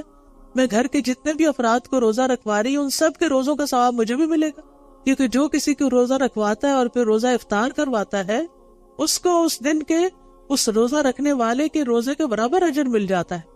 تو کیا یہ معمولی نیکی ہے؟ تو یہ ہے ایمان اور احتساب کے ساتھ، یعنی کوئی بھی کام. پھر اسی طرح کوئی بھی اور عمل جو آپ دن میں کرتے ہیں، مثلاً جاب کرنا آپ کی مجبوری ہے، آپ کو جاب پہ جانا ہے. اب آپ سوچتے ہیں کہ کتنے لوگ ہیں روزہ رکھ کے گھر میں سو رہے ہیں، آرام کر رہے ہیں، اور مجھے جو صبح صبح جاب پہ نکلنا پڑ رہا ہے، میری تو رات کی نیند بھی پوری نہیں ہوئی. تو آپ اپنے آپ کو کوسنے لگتے ہیں، میں کیوں آ گئی یہاں، میرے لیے مصیبت کیوں ہے، وغیرہ وغیرہ. ان سوچوں کے ساتھ کیا آپ کا روزہ بہت خوبصورت روزہ ہوگا؟ نہیں. کیسے سوچنا ہے آپ نے؟ اپنے اندر کو ٹٹول کے کیا سوچنا ہے؟ الحمدللہ اللہ نے مجھے اس قابل کیا، مجھے ایسا علم دیا، مجھے ایسی سکلز دی کہ جس کی وجہ سے میں اس کام کے قابل ہوئی، جس کی وجہ سے میں اپنی مرضی سے صدقات کر سکتی ہوں، اپنی مرضی سے اپنے اوپر اور اپنے گھر والوں پہ خرچ کر سکتی ہوں، جس کے ذریعے میں اپنے رشتہ داروں کی مدد کر سکتی ہوں، جس کے لیے میں اپنی مرضی سے دین کے راستے میں بے پناہ خرچ کر سکتی ہوں. اگر میرے پاس یہ اسکل نہ ہوتی، یہ جاب نہ ہوتی، یہ مال نہ ہوتا تو پھر میں کیا کرتی؟ پھر تو میں صدقہ کرنے کے لیے بھی کسی اور کی محتاج ہوتی کہ کوئی مجھے دیتا تو پھر میں آگے دے سکتی. تو اللہ نے مجھے چنا ہے. Extra effort extra reward, extra effort extra reward. اگر لوگ آرام کر رہے ہیں، لوگ سو رہے ہیں اور آپ کام کر رہے ہیں تو آپ خوش قسمت ہیں. وہ خوش قسمت نہیں، آپ خوش قسمت ہیں کہ جن کو اللہ نے اتنی ہمت دی، اتنی طاقت دی اور اتنا شوق دیا کہ آپ اس کام کو کر سکیں. تو جو بھی عمل کرنا ہے، چاہے وہ دنیا کا ہی کام کیوں نہیں، اس کو سچا ہو کے کرنا ہے، ایمان اور احتساب کے ساتھ کرنا ہے. احتساب کا مطلب نیکی ثواب کی نیت سے کرنا ہے کہ اللہ میرے اس کام میں بھی اجر ڈال دے. اور پھر یاد رکھیے کہ خیر کے تو بہت سے کام ہیں. عبداللہ بن عمر کہتے ہیں کہ ایک آدمی نبی صلی اللہ علیہ وسلم کے پاس آیا اور کہنے لگا، اللہ کے رسول صلی اللہ علیہ وسلم، کون سے لوگ اللہ تعالیٰ کو زیادہ محبوب ہے اور کون سے اعمال اللہ تعالیٰ کو زیادہ پسند ہے؟ آپ نے فرمایا، وہ لوگ اللہ کو زیادہ محبوب ہیں جو دوسرے لوگوں کے لیے سب سے زیادہ فائدہ مند ہوں. اب رمضان میں وہ لوگ اللہ کو زیادہ محبوب ہیں جو دوسرے لوگوں کے لیے زیادہ فائدے کے ہوں. رمضان صرف آرام کرنے کے لیے نہیں آیا، کیونکہ روزے کی حالت میں نیند بڑی اچھی آتی، اسٹمک کو ڈائجیشن نہیں کرنی پڑ رہی ہوتی نا، تو آپ کی انرجی اس میں نہیں لگ رہی ہوتی، تو آپ کو سکون کی نیند آتی، گہری نیند آتی، اور سونے کو دل بھی بہت چاہتا ہے. لیکن پھر آپ اپنی نیند کی قربانی کرتے ہیں اور آپ اٹھ جاتے ہیں. جو بھی کام آپ کا ہے، جو بھی خیر آپ نے کرنی ہے، اور پسندیدہ کام کیا ہے؟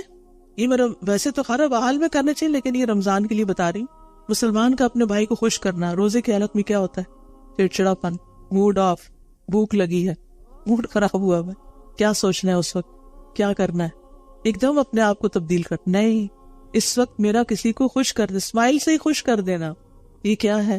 میرے لیے اجر کا باعث ہے. اس سے کسی تکلیف کو دور کر دینا. سر میں تو روزے کی وجہ سے آپ کی بھی درد ہو رہی، لیکن آپ کے ہسبینڈ نے کہا میرے سر میں درد ہو رہی ہے، آپ اپنی درد بھول کر کیا کرتے؟ ان کے سر کو دبا دیتے. اور یہ نہیں کہتے اچھا میرے سر میں بھی درد ہو رہی، میں کیا کروں. ایسے نہیں کہنا، اچھا کوئی بات نہیں، آپ کو کیا چاہیے، اور پھر اس کا قرضہ ادا کر دینا. آپ کے ارد گرد کئی ایسے اسٹوڈنٹس ہوں گے، کئی ایسے لوگ ہوں گے کہ جو قرضوں کے بوجھ تلے دبے ہوں گے بیک ہوم آپ کے رشتے داروں میں سے. اور اسے کھانا کھلانا. رمضان ایک اچھا موقع ہے، لیکن اس کا یہ مطلب نہیں کہ ہم ہر روز افطار کے وقت ایک بہت بڑا ڈنر تیار کریں، کیونکہ اس کی وجہ سے پھر تھکاوٹ زیادہ ہوگی، تراویح میں آپ کا خشوع چلا جائے گا. جو کام اعتدال کے ساتھ ہو اور اس میں آپ کی عبادت متاثر نہ ہو بس اتنا کرے، کیونکہ ہر ایک کی ہمت فرق ہے. میں سب کو کوئی ایک ٹپ نہیں بتا سکتی کہ سب یہی کام شروع کر دیں. آپ اگر پکا کے نہیں دے سکتے تو آپ کیا کر سکتے ہیں؟ راشن دے سکتے. ٹھیک ہے، اگر آپ راشن نہیں دے سکتے یعنی پورا بہت کچھ نہیں دے سکتے، تھوڑا بہت آپ کنٹریبیوٹ کر سکتے. لیکن رمضان میں ٹو ڈو لسٹ میں کھانا کھلانا لازم کر لیں، کھانا کھلانا لازم کر لیں. پھر آپ دیکھیے نبی صلی اللہ علیہ وسلم نے فرمایا مجھے اپنے کسی بھائی کی ضرورت پوری کرنے کے لیے اس کے ساتھ چلنا اس مسجد نبی میں 1 ماہ کے اعتکاف سے زیادہ محبوب. آپ کا دل تھا اعتکاف کرنے کو، لیکن گھر میں ہو گئے بچے بیمار، یا شوہر بیمار ہو گئے، یا کوئی بزرگ والدین گھر میں رہتے ہیں وہ بیمار ہو گئے، اب ان کو لک آفٹر کرنا ہے، اور آپ پاؤں پٹک رہے ہیں میں نے سوچا تھا اعتکاف کروں گی، کوئی 10 دن تو دل کھول کے عبادت کروں گی، لیکن یہ کیا مصیبت آ گئی.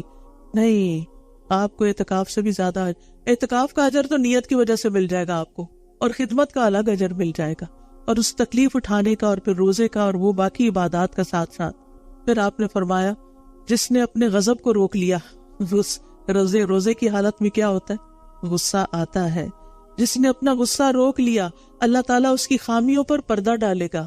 جو آدمی اپنے غصے کو نافذ کرنے کی طاقت کے باوجود پی گیا اللہ تعالیٰ روز قیامت اس کے دل کو امیدوں سے بھر دے گا. جو اپنے بھائی کے ساتھ اس کی ضرورت پوری کرنے کے لیے چلا اللہ تعالیٰ اس کو اس دن ثابت قدم رکھے گا جس دن قدم ڈگمگا جائیں گے. مثلاً آپ کی دوست بیمار ہو گئی، اس کو ہاسپٹل جانا ہے، آپ اس کو لے کے جا رہے ہیں. اب آپ سوچتے ہیں کہ اتنے گھنٹے ہاسپٹل میں لگ جائیں گے، میں نے تو سوچا تھا کہ رمضان میں دورہ قرآن پورا اٹینڈ کروں گی، آج کا تو میرا سپارہ ہی چلا گیا. اور آپ جا بھی رہے ہیں اور دل میں غصہ کھا رہے ہیں کہ میں ہی رہ گئی تھی اس کام کے لیے. جی اللہ نے آپ کو چنا، آپ رہ نہیں گئی تھی، آپ اللہ کی نظر میں تھی، اللہ نے آپ کے حصے میں یہ کام ڈالا ہے. لہٰذا یہ باتیں میں اس لیے کر رہی ہوں کیونکہ ہم رمضان میں صرف عبادت پہ فوکس ہو جاتے ہیں. ضرور کریں عبادت، جن کو اللہ موقع دے فرسٹ پرائرٹی ہماری عبادت ہی ہونی چاہیے. صوم اینڈ قیام 2 کام اہم ترین ہے، یعنی دن کو روزہ، من صام رمضان ایمانا و احتسابا، اور رات کو قیام، من قام رمضان ایمانا و احتسابا. یہ 2 کام لازم ہے. لیکن اگر کسی بھی وجہ سے ان 2 کاموں میں آپ بیمار ہو گئے، مثلا آپ نے پوری تیاری کر لی روزے رکھنے کی، لیکن اچانک کوئی ایسی بیماری آ گئی کہ ڈاکٹر نے منع کر دیا کہ روزہ نہیں رکھ سکتے آپ کی جان کو خطرہ ہے. اللہ نہ کرے کسی کے ساتھ ایسا، لیکن آپ دیکھیے کہ اسپتال بھرے ہوئے ہیں، رمضان میں بھی بھرے ہوئے ہوتے ہیں. تو کچھ لوگ ایسی بیماری میں آ جاتے ہیں کہ جو روزہ نہیں رکھ سکتے. اگر روزہ رکھنے کا موقع چلا گیا کوئی بات نہیں، آپ کی نیت دیکھی جائے گی، آپ کا دل دیکھا جائے گا، آپ کا ایمان دیکھا جائے گا، آپ کا شوق دیکھا جائے گا کہ آپ نے کیا سوچا تھا، اور اس کے مطابق آپ کو اجر ملے گا. اس بیماری کا، وہ بیماری بھی گناہوں کو دھونے کا ذریعہ بن جائے گی، اور پھر وہ جو کام آپ نے نیکی کا کرنا تھا وہ اس کا اجر بھی آپ کو نیت کی وجہ سے مل جائے گا. اچھا، اس کا یہ مطلب نہیں کہ ہم عبادت سے بچنے کے لیے کوئی ایکسکیوز ڈھونڈ لیں. اچھا کسی کو کوئی ہیلپ چاہیے تو مجھے بتا دے، چلو تراویح پڑھنے کی بجائے میں کہیں اور جا کے تھوڑی گپ شپ بھی لگا لوں گی، تراویح میں تو پھر چپ کر کے سننا پڑتا ہے. نہیں، یہ بھی اللہ جانتا ہے نا، پھر وہ نیتوں کا حال اللہ جانتا ہے، دل کے اندر کیا ہے اللہ جانتا ہے. یعنی کسی نے کوئی کام کہہ دیا، کام پڑ گیا، تراویح لیٹ ہو گئی، آپ کو تہجد کے وقت اپنی پوری کرنی پڑی، لیکن آپ کے دل میں ایک تکلیف ہوئی، اوہ میری تراویح رہ گئی، لیکن چلو یہ اللہ نے مجھے اس کام کے لیے چنا، میں یہ بھی کر لیتی ہوں، تو دگنا اجر ہو گیا. پھر اسی طرح چھوٹے چھوٹے کام، مثلاً آپ یہاں پر آتے ہیں دورہ قرآن کے وقت، آپ کرسیاں لگانی. آپ کہاں روزہ رکھ کے ہم کرسیاں لگائیں؟ اب اتنی مشکل؟ جی ہاں مشکل تو ہے، لیکن یہ بھی ایک بہت بڑی نیکی ہے. آپ کی لگائی ہوئی کرسی پر جو بیٹھ کے جتنی دیر قرآن سنے گا انشاءاللہ اس کا سارا اجر آپ کو بھی ملے گا، کیونکہ آپ نے اس کو ایک فیسلٹی فراہم کی. تو نیکی کے کام کرنا سچے لوگوں کی علامت ہوتی ہے، کیونکہ اللہ سبحانہ وتعالیٰ سورۃ البقرہ میں فرماتے ہیں نیکی یہ نہیں کہ تم اپنے منہ مشرق اور مغرب کی طرف پھیر لو، یعنی صرف عبادت کرنا ہی نیکی نہیں، لیکن اصل نیکی اس کی ہے جو اللہ اور یوم آخرت اور فرشتوں اور کتاب اور نبیوں پر ایمان لائے. آگے نہ پہلی شرط ایمان کی، اور مال دے اس کی محبت کے باوجود رشتہ داروں، یتیموں، مسکینوں، مسافروں، مانگنے والوں کو اور گردنیں چھڑانے میں. یہ صدقہ خیرات بھی کرنا ہے، اور نماز قائم کرے اور زکوٰۃ دے. رمضان میں اول وقت نمازیں پڑھنے کی عادت ڈالنی ہے، فرض کے علاوہ سنتیں اور نفل بھی پڑھنے ہیں، اور زکوٰۃ کے علاوہ صدقات بھی کرنے ہیں. اور جو اپنا عہد پورا کرنے والے ہیں جب وہ عہد کریں، اور خصوصاً جو تنگ دستی اور تکلیف میں اور لڑائی کے وقت صبر کرنے والے ہیں، یعنی روزہ رکھ کے بھی تکلیف اٹھا رہے ہیں، نماز پڑھ رہے ہیں، قیام کھڑا ہو کر کرنا مشکل ہو رہا ہے پھر بھی کوشش کر کے کر رہے ہیں، سجدے میں جانا مشکل ہو رہا ہے پھر بھی آپ لمبے سجدے کر رہے ہیں. فرمایا اولئک الذین صدقوا واولئک ھم المتقون، یہی لوگ ہیں جنہوں نے سچ کہا، یہی سچے ایمان والے ہیں، اور یہی اصل میں متقی ہیں، یہی تقوی والے ہیں. تو ایمان جو ہے یہ دراصل تصدیق کا نام ہے کہ جس چیز کو آپ مانتے ہیں پھر وہ کر کے بھی دکھائیں. اور پھر آپ دیکھیے کہ مومن وہ ہوتا ہے جو غیبی امور کی تصدیق کرتا ہے، اور قرآن و سنت میں جو کچھ بھی آیا ہے اس پر پورا یقین رکھتا ہے. منافق کے پاس بھی حق آتا ہے لیکن وہ اس کی پرواہ نہیں کرتا، وہ روشنی پاتا ہے لیکن پھر اندھیرے میں چلا جاتا ہے.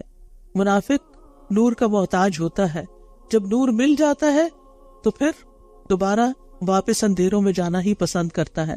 تو ہمیں اپنے ایمان کو جگانا بھی ہے، بڑھانا بھی ہے، اور اس کی حفاظت بھی کرنی ہے، اس کی حفاظت بھی کرنی ہے. کیونکہ ایمان کوئی جامد چیز نہیں، جمی ہوئی چیز نہیں کہ ایک جگہ پتھر رکھ دیا تو رکھا گیا. یہ اوپر نیچے ہوتا ہے. نیکی کرنے سے ایمان اوپر جاتا ہے، اس کا گراف اوپر چلا جاتا ہے، اور گناہ کرنے سے نیچے آ جاتا ہے. لہذا روزہ رکھ کے کیا نہیں کرنا؟ من لم یدع قول الزور والعمل به فلیس للہ حاجۃ ان یدع طعامہ وشرابہ. جو روزہ رکھ کر بھی جھوٹ بولنا نہ چھوڑے، اللہ کو اس کی کوئی ضرورت نہیں کہ وہ اپنا کھانا پینا چھوڑ دے. روزہ صرف کھانا پینا چھوڑنے کا نام نہیں، بلکہ جھوٹ، بدعہدی، خیانت، بد اخلاقی، ان سب چیزوں کو چھوڑنا بھی ہے. تو جتنا زیادہ انسان ان چیزوں میں پڑ جاتا ہے اور جتنا زیادہ انسان دنیا میں کھو جاتا ہے اتنا ہی اس کا نور بجھتا چلا جاتا ہے. کیونکہ ہم سب کی ایک مجبوری ہے، ہم رہتے دنیا میں ہیں، ہم سارا دن مسجد میں نہیں رہ سکتے، ہم سارا دن علم کی مجالس میں نہیں رہ سکتے، لیکن جب ہم گھر میں ہوتے ہیں، جب ہم شاپنگ کرنے کے لیے، ضروری شاپنگ کے لیے بھی جاتے ہیں، جب ہم اپنی جاب پلیس پر ہوتے ہیں، تو پھر کیا ہوتا ہے؟ ہم دنیا میں ہوتے ہیں، اور جتنا دنیا میں زیادہ انوالو ہوتے اتنا وہ نور کم ہونا شروع ہو جاتا ہے. پھر دوبارہ اس کو بڑھانے کی ضرورت ہوتی ہے. لہٰذا اس کو اس بیٹری کو ریچارج کریں. آپ موبائل کی بیٹری روز چارج کرتے ہیں نا، اور اگر نہ کریں تو کیا ہوتا ہے؟ ڈیڈ. ایسے ہی اگر ہم علم کے ساتھ، علم کی مجلسوں کے ساتھ، مساجد کے ساتھ تعلق کے ساتھ اپنے ایمان کو مضبوط نہیں کرتے، اوپر نہیں لے جاتے، تو واپس وہ ریڈ لائن پہ آ جاتا ہے. لہٰذا بھرپور کوشش کرنی ہے عبادت کی بھی، اور اس کے ساتھ ساتھ علم کی مجالس، قرآن کی مجالس کی پابندی کی بھی، کیونکہ دل کی حالت بدلتی رہتی ہے، اس لیے استقامت کی ضرورت ہوتی ہے. نبی صلی اللہ علیہ وسلم اکثر یہ دعا پڑھتے تھے، یا مقلب القلوب ثبت قلبی علی دینک، اے دلوں کو الٹ پلٹ کرنے والے، میرے دل کو اپنے دین پر ثابت قدم رکھ. تو حقیقی مومن وہ ہے جو غیب پر ایسے ایمان لائے جیسے وہ اپنی آنکھوں سے دیکھ رہا ہو. ابھی جو میں نے قیامت کے دن کا منظر آپ کے سامنے رکھا، تو کیا ہے؟ اس کو ایسے سمجھے کہ جیسے ہم وہاں کھڑے ہیں، اور اس وقت ہمیں نور چاہیے، اور وہ نور ابھی وقت ہے کہ ہم اپنے لیے تیار کر لیں. اور پھر آپ دیکھیں کہ ایمان بڑھتا ہے احسان کے ساتھ. اور احسان کیا ہوتا ہے؟ ان تعبد اللہ کانک تراہ، اللہ کی ایسے عبادت کرو گویا کہ تم اللہ کو دیکھ رہے ہو. فإن لم تکن تراہ فإنہ یراک، اور اگر تم اسے دیکھ نہیں رہے تو وہ تو تمہیں دیکھتا ہے. فرشتوں کے بارے میں سن کر، جان کر ایسے محسوس کرنا جیسے وہ قریبی ہیں، ان کی پریزنس کو فیل کیا کریں. فرشتوں پر ایمان میں کیا کرنا ہے؟ ان کی پریزنس کو فیل کرنا ہے. میں جب جمعے کے دن نماز پڑھتی ہوں نا تو یقین مانے کہ بیچ میں کچھ لمحے ایسے آتے ہیں نماز کے دوران جیسے رکوع اور سجدے میں یوں لگتا ہے جیسے واقعی فرشتے نازل ہو رہے ہیں.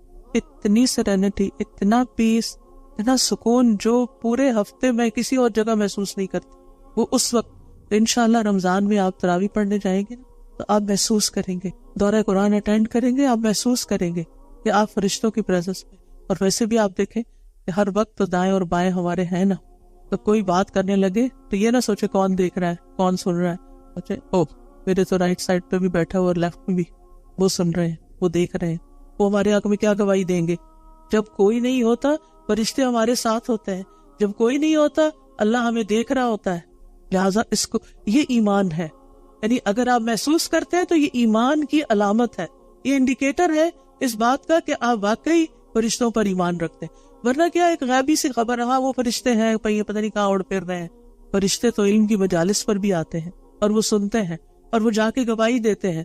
یعنی آپ ایسے اس طرح ان چیزوں کو قرآن دیکھیں تو آپ کا دل محبت سے بھر جائے. آپ اسے سینے سے لگایا کریں، آپ اس کو پڑھا کریں، آپ کہیں یہ میرے رب کا کلام، یہ میرے رب کی بات. آپ اس کو کسی انسان کی بات سمجھ کے نہیں پڑھا کریں، اس کو محسوس کیا کریں. یہ محبت ایمان کی علامت ہے. قرآن سے محبت ایمان کی علامت ہے. نماز ہمارے لیے راحت کا سامان. نبی صلی اللہ علیہ وسلم حضرت بلال کو فرمایا کرتے تھے اقم الصلاۃ یا بلال ارحنا بہا، بلال نماز قائم کرو، یعنی اذان دو، نماز کے لیے بلاؤ اور اس کے ذریعے ہمیں راحت پہنچاؤ. ہمارے دلوں کو ٹھنڈا ہو جانا چاہیے اس دین کے ساتھ، اس ایمان کے ساتھ. پھر آخرت پر ایمان کو کیسے محسوس کریں کہ اس کے لیے ہر دم تیاری کریں، ہر کام وہاں کے لیے، ہر چیز وہاں کے لیے. آپ دیکھیے کہ مثلاً روزے کا اجر ہم کیا چاہتے ہیں. روز رمضان کے بعد جب عید آتی ہے نا، لوگ کیا باتیں کر رہے ہوتے ہیں، سارا مہینہ میں نے فلاں چیز نہیں کھائی، دیکھو سکیل وہی کا وہی ہے. کیا آپ نے اسی لیے روزے رکھے تھے؟ سکیل کی تو بات ہی نہیں کرنی، اور روزہ رکھ کے یہ دیکھنا ہی نہیں کہ وزن گھٹا ہے یا بڑھا ہے، کیونکہ ہم اس لیے تو روزے نہیں رکھ رہے. ہم روزے رکھ رہے ہیں اجر کی نیت سے. لہٰذا اپنی نیتوں اور نیتوں کے ساتھ اپنی گفتگو کو بھی ٹھیک کرنا ہے. اللہ تعالیٰ قیامت کے دن ہر ایک کو اس کا حق پورا پورا دے دے گا. پھر اسی طرح سارے انبیاء پر ہمارا ایمان کبھی ہونا چاہیے، کیونکہ حضرت ابراہیم علیہ السلام وہ تھے، موسیٰ علیہ السلام تھے، عیسیٰ علیہ السلام تھے، اور وہ انہوں نے اللہ کا پیغام پہنچایا. یعنی جب آپ قرآن میں انبیاء کے قصے پڑھیں تو کیسے پڑھنے چاہیے؟ صرف ہسٹری سمجھ کے نہیں پڑھنے چاہیے، صرف کہانیاں سمجھ کے نہیں پڑھنے چاہیے، بلکہ ان اللہ کے بندوں کی جو ایفرٹ تھی، ان کی جو قربانیاں تھی، ان کو محسوس کر کے پڑھیں. اسی طرح جنوں کے بارے میں پڑھیں تو جنوں کے بارے میں یقین رکھیں کہ جن ایگزسٹ کرتے ہیں، وہ ہوتے ہیں. کیونکہ بعض لوگ جب بہت سائنس پڑھ جاتے ہیں تو وہ کیا کرتے ہیں جنوں کا انکار کر دیتے ہیں. قرآن میں آنے والی کوئی چیز، اس میں سے ایک چیز کا بھی انکار کریں گے تو وہ کفر میں شامل ہو جاتا ہے. ایک لفظ کا بھی انکار نہیں کر سکتے ہم. یہ اس میں ہمیں کوئی ڈاؤٹ ہی نہیں ہونا چاہیے. اور جنوں کے بارے میں بھی اتنا ہی یقین ہونا چاہیے جتنا فرشتوں کے بارے میں یقین. اور پھر قرآن اس لیے پڑھیں تاکہ ہمارے ایمان میں اضافہ ہو، کیونکہ قرآن مجید میں یہ آتا ہے کہ جب ان پر اللہ کی آیات پڑھی جاتی ہیں تو زادتہم ایمانا، ان کا ایمان زیادہ ہو جاتا ہے.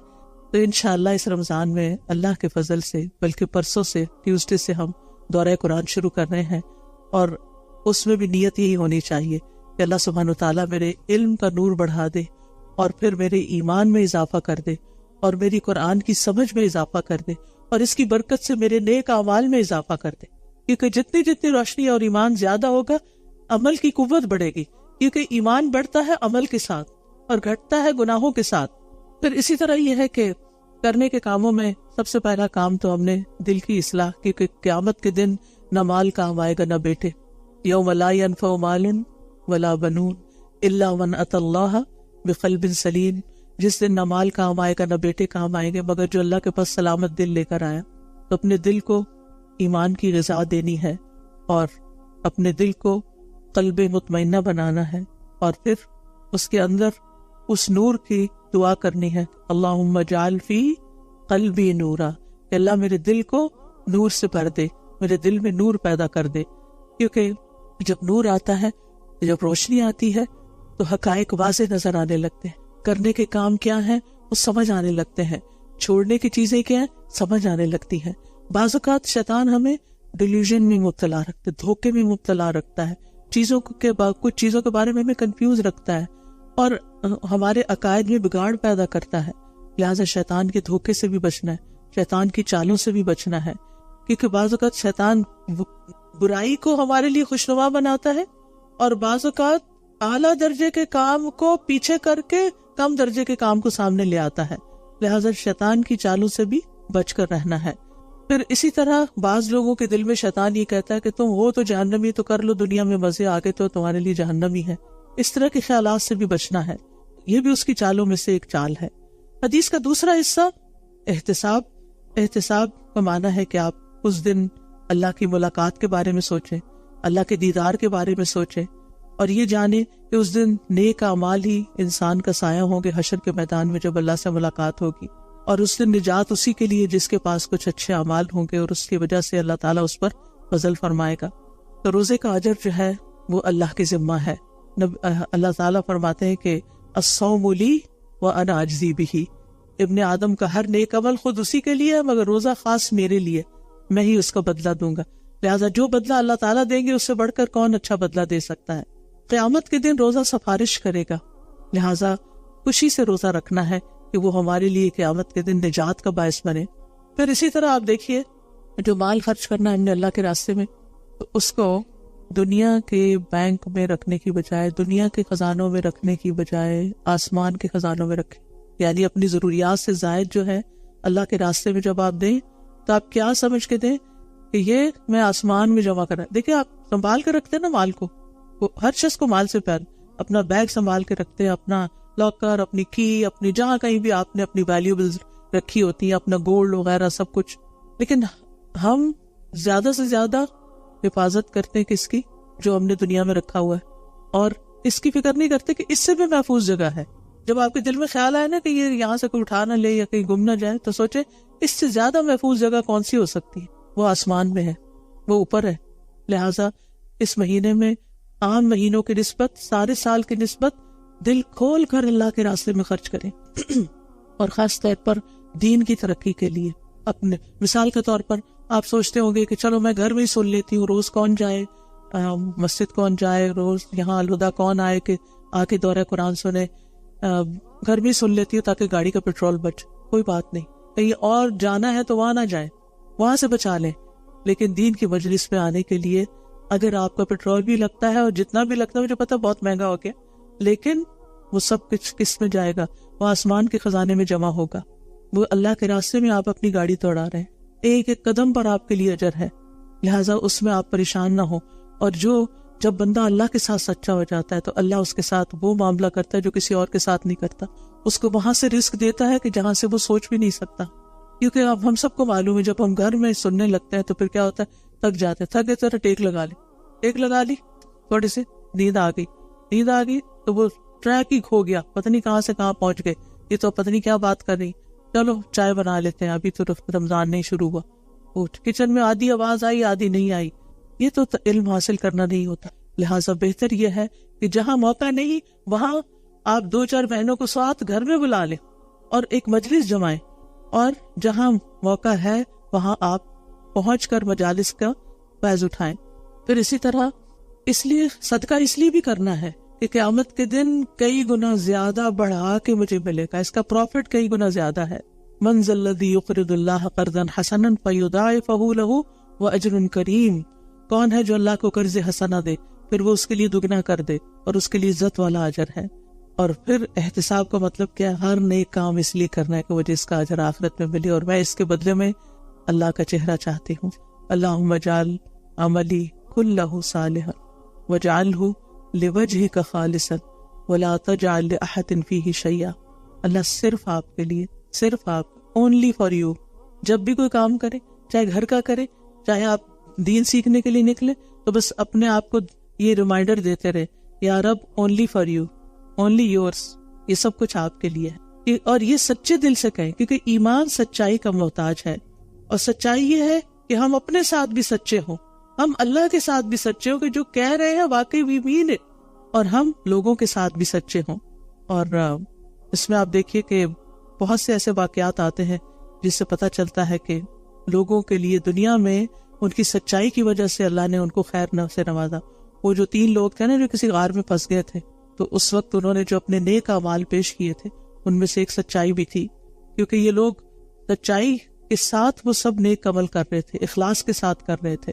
پھر اسی طرح اپنے قول میں سچا ہونا، اپنے فرائض کی ادائیگی میں سچا ہونا، اور اس سچائی سے انسان کے اندر ایمان بڑھتا ہے. اپنے ارادوں میں سچا ہونا. ارادوں میں سچا ہونا کیا ہے؟ جب ارادے میں انسان سچا ہوتا ہے نا تو اس کے اندر سستی نہیں آتی، پھر وہ ڈھیلا نہیں پڑتا، پھر وہ پیچھے نہیں رہتا، پھر وہ ہمت نہیں ہارتا. ورنہ اگر سستی آ جائے تو پھر کہتا اچھا پھر بعد میں کر لوں، انشاءاللہ اگلے سال کر لوں، پھر صحیح، کبھی ابھی مشکل ہے. نہیں، اپنے ساتھ جب نیت کر لی تو بس اب کر کے دکھائیں. پھر آپ دیکھیے کہ رمضان میں ہر روز آپ نے اپنا ایمان چیک کرنا ہے، بڑھ رہا ہے گھٹ رہا ہے، بڑھ رہا ہے. آپ میں سے بہت سے لوگ اپنا بی پی روز چیک کرتے ہوں گے، شوگر چیک کرتے ہوں گے، ڈیلی روٹین میں ہے. اس کو بھی روٹین میں رکھیے، اپنے اندر جائزہ لکھیے، جھانکتے رہیے، بڑھ رہا ہے گھٹ رہا ہے، زیادہ ہو رہا ہے کم ہو رہا ہے. کیونکہ زیادہ ہونے کی علامت کیا ہے کہ آپ کا عمل اور زیادہ ہو جائے گا، آپ اور خوشی سے کام کریں گے، آپ کے دل کے اندر کا اطمینان بڑھنا شروع ہو جائے گا، آپ کے دل کے اندر ایک ٹھنڈک پیدا ہونی شروع ہو جائے گی. لیکن جب دل گھبرانا شروع ہو جائے، گھٹنا شروع ہو جائے، پریشانی کوئی آنا شروع ہو جائے، شیطانی وسوسے، رمضان میں تو بڑے بڑے شیطان کا قابو میں ہوتے ہیں، مگر سارے وسوسے شیطان کی طرف سے بھی نہیں ہوتے، کچھ وسوسے اور نفس کی طرف سے بھی ہوتے ہیں. تو نفس تو ساتھ ہی ہے نا، شیطان اگر پکڑا ہوا بھی ہے تو نفس ساتھ ہے. تو وہ وَنَحْنُ نَعْلَمُ مَا تُوَسْوِسُ وَنَعْلَمُ مَا تُوَسْوِسُ بِهِ نَفْسُ. انسان کا اپنا ہی دل جو وسوسے ڈالتا ہے وہ بھی اللہ کو پتا ہے. تو پھر ہمیں کچھ کام کرنے ہیں، اور ان کاموں میں آپ دیکھیں کہ دن کا آغاز جو ہے وہ تو سحری سے ہوگا انشاءاللہ تعالی. اور سحری کا خاص عمل کون سا ہے؟ استغفار. ٹھیک ہے، اس وقت یہاں پر ایک استغفار کا کارڈ بھی ملتا ہے، اس کی ایک دعا یاد کر لیں، ہر روز اس کو ریپیٹ کر سکتے ہیں، یا جو بھی اپنے کچن میں استغفر اللہ کا ہی لکھ کے لگا دیں تاکہ آپ کی نظر پڑے. ورنہ کیا ہوتا ہے، کاموں کی اتنی جلدی ہوتی ہے، کبھی فریج کھول رہے ہیں، کبھی اوون کھول رہے ہیں، کبھی کچھ کر رہے ہیں، کبھی ٹیبل لگا رہے ہیں، کبھی جگا رہے ہیں گھر والوں کو. اتنی ابڑ دبڑ ہوتی ہے کہ وہ استغفار ہی بھول جاتی ہے. تو آپ نے کیا کرنا ہے؟ خاموشی کے ساتھ. کچھ لوگ تلاوت لگا لیتے ہیں، وہ بھی ٹھیک ہے، لیکن یہ تو استغفار کا وقت ہے. وَبِالْأَسْحَارِ هُمْ يَسْتَغْفِرُونَ. استغفار کے ساتھ دن کا آغاز کرنا ہے. آذان ہوئی تو کیا کرنا ہے؟ آذان کا جواب دینا ہے. جواب دے کے کیا کرنا ہے؟ دعا مانگنی بھولنا نہیں. کون سی دعائیں مانگنی ہے؟ صرف دنیا کی، آخرت کی بھی. درود شریف پڑھ کے، اذان کے بعد کی دعا پڑھ کے پھر آپ نے کیا کرنا ہے؟ آپ نے اپنی آخرت اور دنیا دونوں کے لیے دعا کرنی ہے. پھر اس کے بعد آپ نے کیا کرنا ہے؟ نماز پڑھنی ہے. نماز پڑھنے کے بعد کیا کرنا ہے؟ قرآن کا اذکار کرنے ہیں. پر اذکار سورج نکلنے سے پہلے ہو جانے چاہیے، صبح کے اذکار. ٹھیک ہے، اور ایک تسبیح سبحان اللہ و بحمدہ کی، اور ایک تسبیح لا الہ الا اللہ کی. ٹھیک ہے، پھر اس کے بعد سورج نکل آیا ہے، سورج نکلنے تک آپ قرآن کی تلاوت کرتے رہیں. اور پھر دن کا آغاز جب قرآن کی تلاوت سے ہوگا تو آپ کو یوں لگے گا جیسے آپ نے بہت کچھ روحانی ناشتہ کر لیا. آپ کے دل کے اندر ایک ایمان کی لہر آ جائے گی. پھر اس کے بعد آپ کیا کریں؟ اشراق کے نفل پڑھیں. اور پھر اس کے بعد اگر آپ نے آرام کرنے کا موقع ہے تو آرام کریں، کام پہ جانا تو کام پہ جا کے واپس آ کے آرام کریں. ابن رجب کہتے ہیں ام المومنین عائشہ رضی اللہ عنہا رمضان المبارک میں صبح کے وقت مصحف کی تلاوت کرتی، اور جب سورج طلوع ہوتا تو سو جاتی، یعنی بعد میں پھر آرام کرتی. اور پھر آپ دیکھیے کہ دن کے وقت بھی آپ نے قرآن کی تلاوت اور ساتھ دورہ قرآن اٹینڈ کرنا ہے. چاہے آپ آن کیمپس کریں، چاہے آپ آن لائن کریں، چاہے آپ اپنے فری ٹائم پر کریں، لیکن میک شور ایک قرآن آپ نے ناظرہ کا ختم کرنا ہے، ایک قرآن آپ نے دورہ قرآن میں ختم کرنا ہے، اور تیسرا قرآن آپ نے تراویح میں ختم کرنا ہے. کم از کم 3 ضرور ہونے چاہیے. یہ اپنا ٹارگٹ سیٹ کر لیں، یہ اپنی پلاننگ کر لیں. اور پھر آخری عشرے میں خوب محنت کرنی ہے، اور دوسروں کو بھی اعمال صالح کی رغبت دلانی ہے. اور پھر نبی صلی اللہ علیہ وسلم کا طریقہ کیا تھا؟ رسول اللہ صلی اللہ علیہ وسلم سب سے زیادہ سخی تھے، جواد تھے. اور رمضان میں جب جبریل علیہ السلام آپ سے ملتے تو آپ بہت ہی زیادہ جود و کرم فرماتے تھے. اور رمضان میں جبریل علیہ السلام ہر رات آپ سے ملاقات کرتے تھے اور آپ کے ساتھ قرآن کا دور کرتے تھے. آپ اکیلے بھی تو کر سکتے لیکن آپ جبریل کے ساتھ کرتے. تو صرف اکیلے نہ کریں، کسی نہ کسی کو ساتھ شامل کریں. جو لوگ آن لائن کریں گے وہ اپنے ہمسایوں میں، نیبرز میں جا کے انہیں بتائیں کہ میں اس وقت سے اس وقت تک قرآن کا دورہ قرآن سنتی ہوں، آپ بھی میرے گھر آئیے، اپنے گھروں کو کھولیے، قرآن کے مرکز بنائیے، اور جو یہاں آ کر سنے تو وہ بھی یعنی آپ دیکھیں گے کہ آپ کے ایمان کو بڑھانے کا ذریعہ ہوگا انشاءاللہ۔ حدیث میں آتا ہے نبی صلی اللہ علیہ وسلم لوگوں کو بھلائی پہنچانے میں بارش لانے والی ہوا سے بھی زیادہ جود و کرم فرمایا کرتے تھے، اور پھر روزہ اور صدقہ جمع ہونا جنت میں داخلے کا سبب ہے۔ رسول اللہ صلی اللہ علیہ وسلم نے فرمایا یقیناً جنت میں ایسے بالا خانے بھی ہیں جن کا اندرونی حصہ باہر سے نظر آتا ہے اور بیرونی حصہ اندر سے نظر آتا ہے۔ ایک دیہاتی کھڑا ہوا کہنے لگا یا رسول اللہ یہ کس کے لیے ہے؟ صلی اللہ علیہ وسلم آپ نے فرمایا اس شخص کے لیے جو اچھی بات کرے۔ تو آپ نے رمضان کے ہر دن اپنے بچوں سے یا نیبر سے یا کلائنٹ سے یا جاب پلیس پہ مسلم سے نان مسلم سے سوچ کے جانا ہے ایک اچھی بات ضرور کرنی، ایک اچھی بات، ٹھیک ہے؟ اور کس نیت سے کرنی ہے کہ مجھے یہ جنت میں وہ جگہ چاہیے۔ جیسے دنیا میں آپ کو کسی خاص علاقے میں کوئی بنگلو پسند آ جاتا ہے نا، تو پھر آپ اس کے لیے پیسے جمع کرنا شروع کرتے ہیں، مجھے وہاں گھر چاہیے، فلاں گھر چاہیے، یہ ماڈل چاہیے، ایسی گاڑی چاہیے۔ تو ہمیں کیا کہ یہ آپ نے ڈسکرپشن دی ہے نہیں جو ان بالا خانوں کی، مجھے یہ بالا خانے چاہیے۔ میں نے اس کے لیے یہ طریقہ اختیار کیا کہ ایک اچھی بات کسی کو بتانی، اگر خود نہیں بتانی آتی تو کسی کو دورہ قرآن کا لنک شیئر کر دے، کسی کو کوئی کارڈ دے دے، کتاب دے دے، بک سٹور یہاں کھلا ہوگا، روزانہ کچھ نہ کچھ ایسی چیز لے کر آپ کسی نہ کسی کو دیں تاکہ آپ کے لیے صدقہ جاریہ بنے۔ دوسرا کام کھانا کھلائے، جیسے میں نے آپ سے ذکر کیا کہ اس کا بھی اہتمام کرنا ہے، چاہے گھر والوں کو ہی کھلائیں، اگر کسی اور کو کھلائیں، ہمسایوں کو کھلائیں، دوستوں کو کھلائیں، رشتہ داروں کو کھلائیں، غریبوں کو، مسکینوں کو، یتیموں کو، کچھ بھی جتنا آپ کر سکتے ہیں۔ لیکن اگر کچھ بھی نہیں اور صرف گھر والوں کو کھلا رہے تو خوشی سے یا رب تیرے چہرے کے دیدار کی خاطر تیری محبت میں کھلا رہی۔ وَيُطْعِمُونَ الطَّعَامَ عَلَىٰ حُبِّهِ مِسْكِينًا وَيَتِيمًا وَأَسِيرًا۔ اور تیسرا کام روزے رکھے۔ یہ تین کام جس نے کر لیے اس کو جنت کے بالا خانے مل گئے، اور رات کو جب لوگ سو رہے ہوں تو صرف اللہ کے لیے نماز ادا کرے اور وہ تراویح بھی ہو جائے گی۔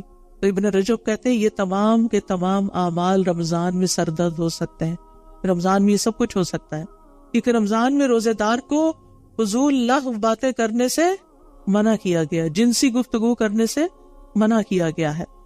تو روزہ، نماز اور صدقہ اپنے کرنے والے کو اللہ کے پاس پہنچا دیتے ہیں، یعنی اللہ تک۔ اور بعض سلف کہتے تھے نماز نمازی کو آدھے راستے تک لے جاتی ہے، روزہ بادشاہ کے دروازے تک پہنچاتا ہے، اور صدقہ ہاتھ پکڑ کر اندر داخل کر دیتا۔ تو یہ تینوں کام کرنے ہیں۔ پھر عید کے دن بھی نیک اعمال کرنے ہیں، فرائض اور نوافل کا اہتمام کرنا ہے، اور جمعے کی تیاری یعنی جمعہ پڑھنے کی آپ نے ضرور کوشش کرنی ہے۔ الحمدللہ یہاں بہت ہی اچھا خطبہ ہوتا ہے، انگلش میں بھی ہوتا ہے، اردو میں بھی، اور مختصر وقت میں ختم ہو جاتا ہے۔ 1:30 یہاں جمعے کی نماز کا وقت ہے، تو یو آر موسٹ ویلکم۔ پھر اسی طرح یہ ہے کہ قوت کے ساتھ عمل کرنا ہے، بد دلی کے ساتھ عمل نہیں کرنا، ایمان بڑھانے والے کام کرنے ہیں۔ زیادت الایمان بالعلم و زیادت الایمان بالعمل۔ زیادت الایمان بالعلم، علم کے ذریعے ایمان بڑھانا ہے، اور عمل کے ذریعے ایمان بڑھانا ہے۔ اور تیسری چیز کائنات میں غور و فکر کے ذریعے۔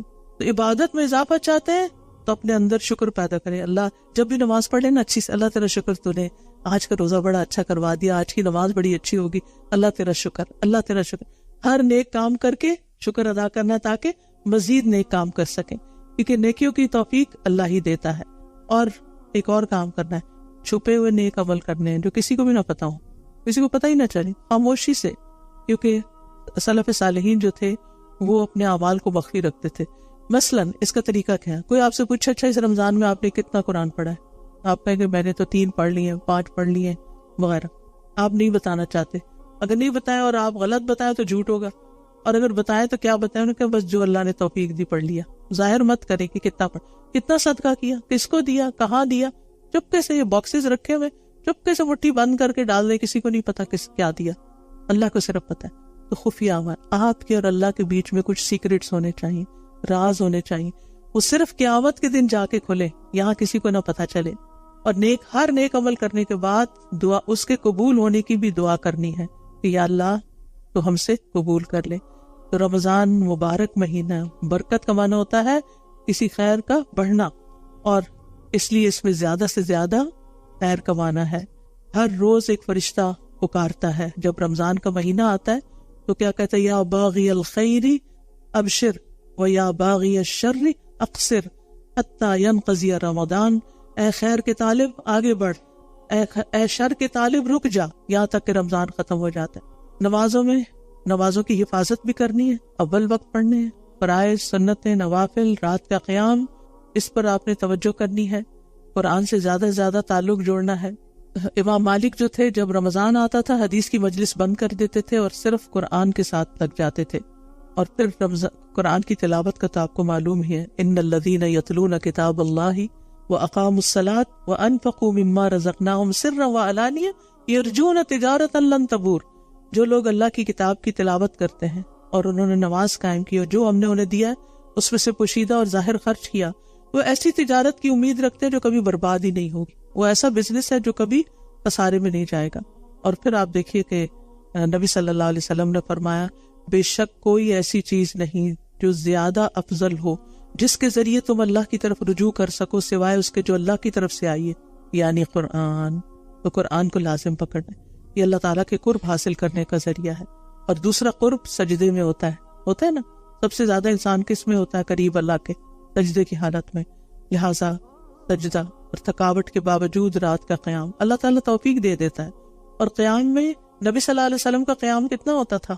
پاؤں پر، پنڈلیوں پر ورم آ جاتا تھا. تو جب آپ کی پنڈلیوں اور پاؤں پہ ورم آیا آپ خوش ہویا کریں، کہیں یہ تو نبی صلی اللہ علیہ وسلم کی سنت ہے، اللہ نے مجھے بھی چن لیا. کیونکہ بعض لوگوں کے زیادہ آ جاتا ہے، بعض لوگوں کا کم ہوتا ہے. اور ایک اور آخری چیز، خوب دعائیں کرنی ہے. اٹھتے بیٹھتے چلتے پھرتے جو چاہیے اللہ سے مانگتے جائیں، کیونکہ روزہ دار کی دعائیں قبول ہوتی ہیں. ابھی جو آپ نے آیت سنی تھی جس میں اللہ تعالیٰ فرماتے ہیں جب میرے بندے تجھ سے میرے بارے میں سوال کریں تو بے شک میں قریب ہوں، پکارنے والے کی دعا قبول کرتا ہوں جب وہ مجھے پکارتے ہیں. تو لازم ہے کہ وہ میری بات مانیں اور مجھ پر ایمان لائیں تاکہ وہ ہدایت پا جائیں. تو نبی صلی اللہ علیہ وسلم نے فرمایا 3 لوگوں کی دعا رد نہیں ہوتی، الصائم حتی یفطر، روزہ دار کی حتیٰ کہ افطار کر لے. تو رمضان کے ہر دن اور رات میں دعا قبول ہوتی ہے. ٹھیک ہے، تو نبی صلی اللہ علیہ وسلم فرمایا ہر مسلمان کی رمضان کے دن اور رات میں ایک دعا ایسی ضرور ہوتی ہے جو قبول ہو جائے. یعنی اگر ساری نہ بھی ہو وہ ایک ہو جائے گی. پتہ نہیں وہ ایک ہونے سے کتنا ہم پار لگ جائیں. اور لیلۃ القدر میں خصوصی طور پر آخری عشرے میں اور پھر تاک راتوں میں اور لیلۃ القدر میں اللہم انک عفو تحب العفو فاعف عنا. پھر لوگوں پھر اور ساتھ صدقہ خیرات میں روزے افطار کرانا، دن میں بھی خرچ کرنا، رات میں بھی کرنا ہے. کیونکہ قرآن مجید میں آتا ہے الذین ینفقون اموالهم باللیل والنہار، وہ لوگ جو اپنے مال دن کو بھی خرچ کرتے ہیں رات کو بھی کرتے ہیں. تو رات کو عام دنوں میں تو نہیں ہم کر سکتے، تو رمضان میں کیا ہوتا ہے مسجد جاتے ہیں تو آپ پہلے سے ہی چینج لا کے رکھ لیں اور جب نکلنے لگے تو ساتھ لے جائیں اور مسجد کے باکس میں ڈیلی ڈالیں. چاہے $1 ڈالیں، چاہے 50 سینٹ ڈالیں، لیکن ڈیلی کریں. کوئی پتہ نہیں کس دن کا کتنا قبول ہو جائے.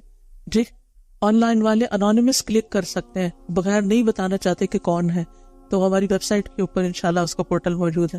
اور صدقہ جو ہے وہ گناہوں کو مٹانے کا سبب ہے، آگ سے بچانے کا سبب ہے، عرش کے سائے میں جگہ کا سبب ہے. اور پھر یہ ہے کہ صلہ رحمی سے عمر بھی بڑھتی ہے اور رزق بھی بڑھتا ہے. لہٰذا رشتہ داروں کو صرف کہیں سے اٹھا کے کوئی میسیج نہیں فارورڈ کر دینا، بلکہ دعا دینی یا کوئی اچھی چیز فارورڈ کرنی، کوئی اچھی بات بتانی ہے جو اوتھینٹک ہو. تو اس نیکی سے عمر میں اضافہ ہوتا ہے، رزق میں اضافہ ہوتا ہے. اور آپ سب کو دعوت دیتی ہوں کہ خود بھی اور اپنی کم از کم 5 دوستوں کو دورہ قرآن میں شریک کریں. کم از کم 5 لوگ آپ کے ہاتھ سے اس قرآن کی مجلس میں حاضر ہوں، کیونکہ خیرکم من تعلم القرآن وعلمہ، تم میں سے بہترین لوگ وہ ہیں جو قرآن سیکھیں اور سکھائیں. تو اور پھر دعاؤں کے علاوہ ساتھ ذکر کرتے رہنا ہے. کم از کم دن میں 100 بار استغفار، سید الاستغفار، نبی صلی اللہ علیہ وسلم پر درود، لا حول ولا قوت الا باللہ کی تسبیح، اور ساتھ زبان کی حفاظت بھی کرنی ہے. ٹھیک ہے، لغو باتیں نہیں کرنی، کیونکہ جب آپ اپنے آپ کو غیر اہم سے بچائیں گے تو اہم کام کر سکیں گے.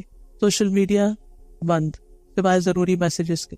باقی چیزیں اگر آپ نہیں دیکھیں گے تو ہو سکتا بعد میں بھی آپ کو اللہ تعالیٰ توفیق دے اور لغو سے آپ پر پرہیز کریں. نبی صلی اللہ علیہ وسلم نے فرمایا روزہ صرف کھانا پینا چھوڑنے کا نام نہیں، بلکہ روزہ تو لغو اور رفث سے بچنے کا نام ہے. اگر روزے کی حالت میں تمہیں کوئی گالی دے یا جہالت کی باتیں کرے، نہیں کوئی لڑنے آ جائے تو کہہ دو میں روزے دار ہوں، میں تو روزے دار ہوں، اور پھر رمضان کا استقبال اپنے دلوں کو صاف کر کے تاکہ خوب خوب نور برسے ان پر. تو اللہ تعالیٰ سے دعا ہے کہ اللہ تعالیٰ ہمارے ایمان میں اضافہ کرے اور ہمارے نور میں اضافہ کرے، ہمارے علم میں اضافہ کرے، ہمارے عمل میں اضافہ کرے، اور رمضان اس طرح گزرے کہ ہمارے پچھلے سارے گناہ معاف ہو چکے، ہمارے گناہوں کے بوجھ ہٹ چکے ہوں. اللہ تعالیٰ اس کی برکت سے ہمیں ہماری دنیا کے کاموں کو بھی بہترین کرتے، ہمیں صحت اور عافیت عطا فرمائے اور ہمیں نیکی کے مواقع سے بھرپور فائدہ اٹھانے کی توفیق دے. اللہ ہماری اولادوں، ہماری نسلوں کا ایمان بھی مضبوط کر دے. اللہ انہیں ہمارے لیے صدقہ جاریہ بنا دے اور ہمیں اپنے والدین کے لیے صدقہ جاریہ بنا دے. اللہ ہماری نمازوں میں خشوع پیدا کر دے، ہمارے ہر نیک عمل میں اخلاص پیدا کر دے. اللہ سبحانہ وتعالیٰ دنیا بھر کے مسلمانوں کی مدد فرمائے، خاص طور پر غزہ کے مسلمانوں کی جو اس وقت قسم پرسی کے حالت میں ہے. اللہ ان پر اپنی رحمت نازل کرے اور ان کی تکلیفوں کو دور کر دے اور ان کو اجر عظیم عطا کرے. اللہ تعالیٰ ان ساری آنے والی بہنوں کے کا آنا قبول فرمائے، ان سب کے دکھ، درد، غم، تکلیفیں، پریشانیاں دور فرمائے اور مستقل مزاجی کے ساتھ اور ثابت قدمی کے ساتھ آتے رہنے کی توفیق عطا فرمائے. اللہ تعالیٰ ہم سے اس کو قبول کرے اور ہماری نیتوں میں اخلاص پیدا کر دے، اور انتظامیہ کو اللہ تعالیٰ بہترین جزائے خیر دے جو آنے والوں کا استقبال کرتے ہیں اور ان کے لیے جگہ تیار کرتے ہیں. اللہ سبحانہ وتعالیٰ ہم سب سے راضی ہو جائے. وآخر دعوانا ان الحمد للہ رب العالمین. سبحانک اللہم و بحمدک، اشہد ان لا الہ الا انت، استغفرک و اتوب الیک. السلام علیکم و رحمۃ اللہ وبرکاتہ.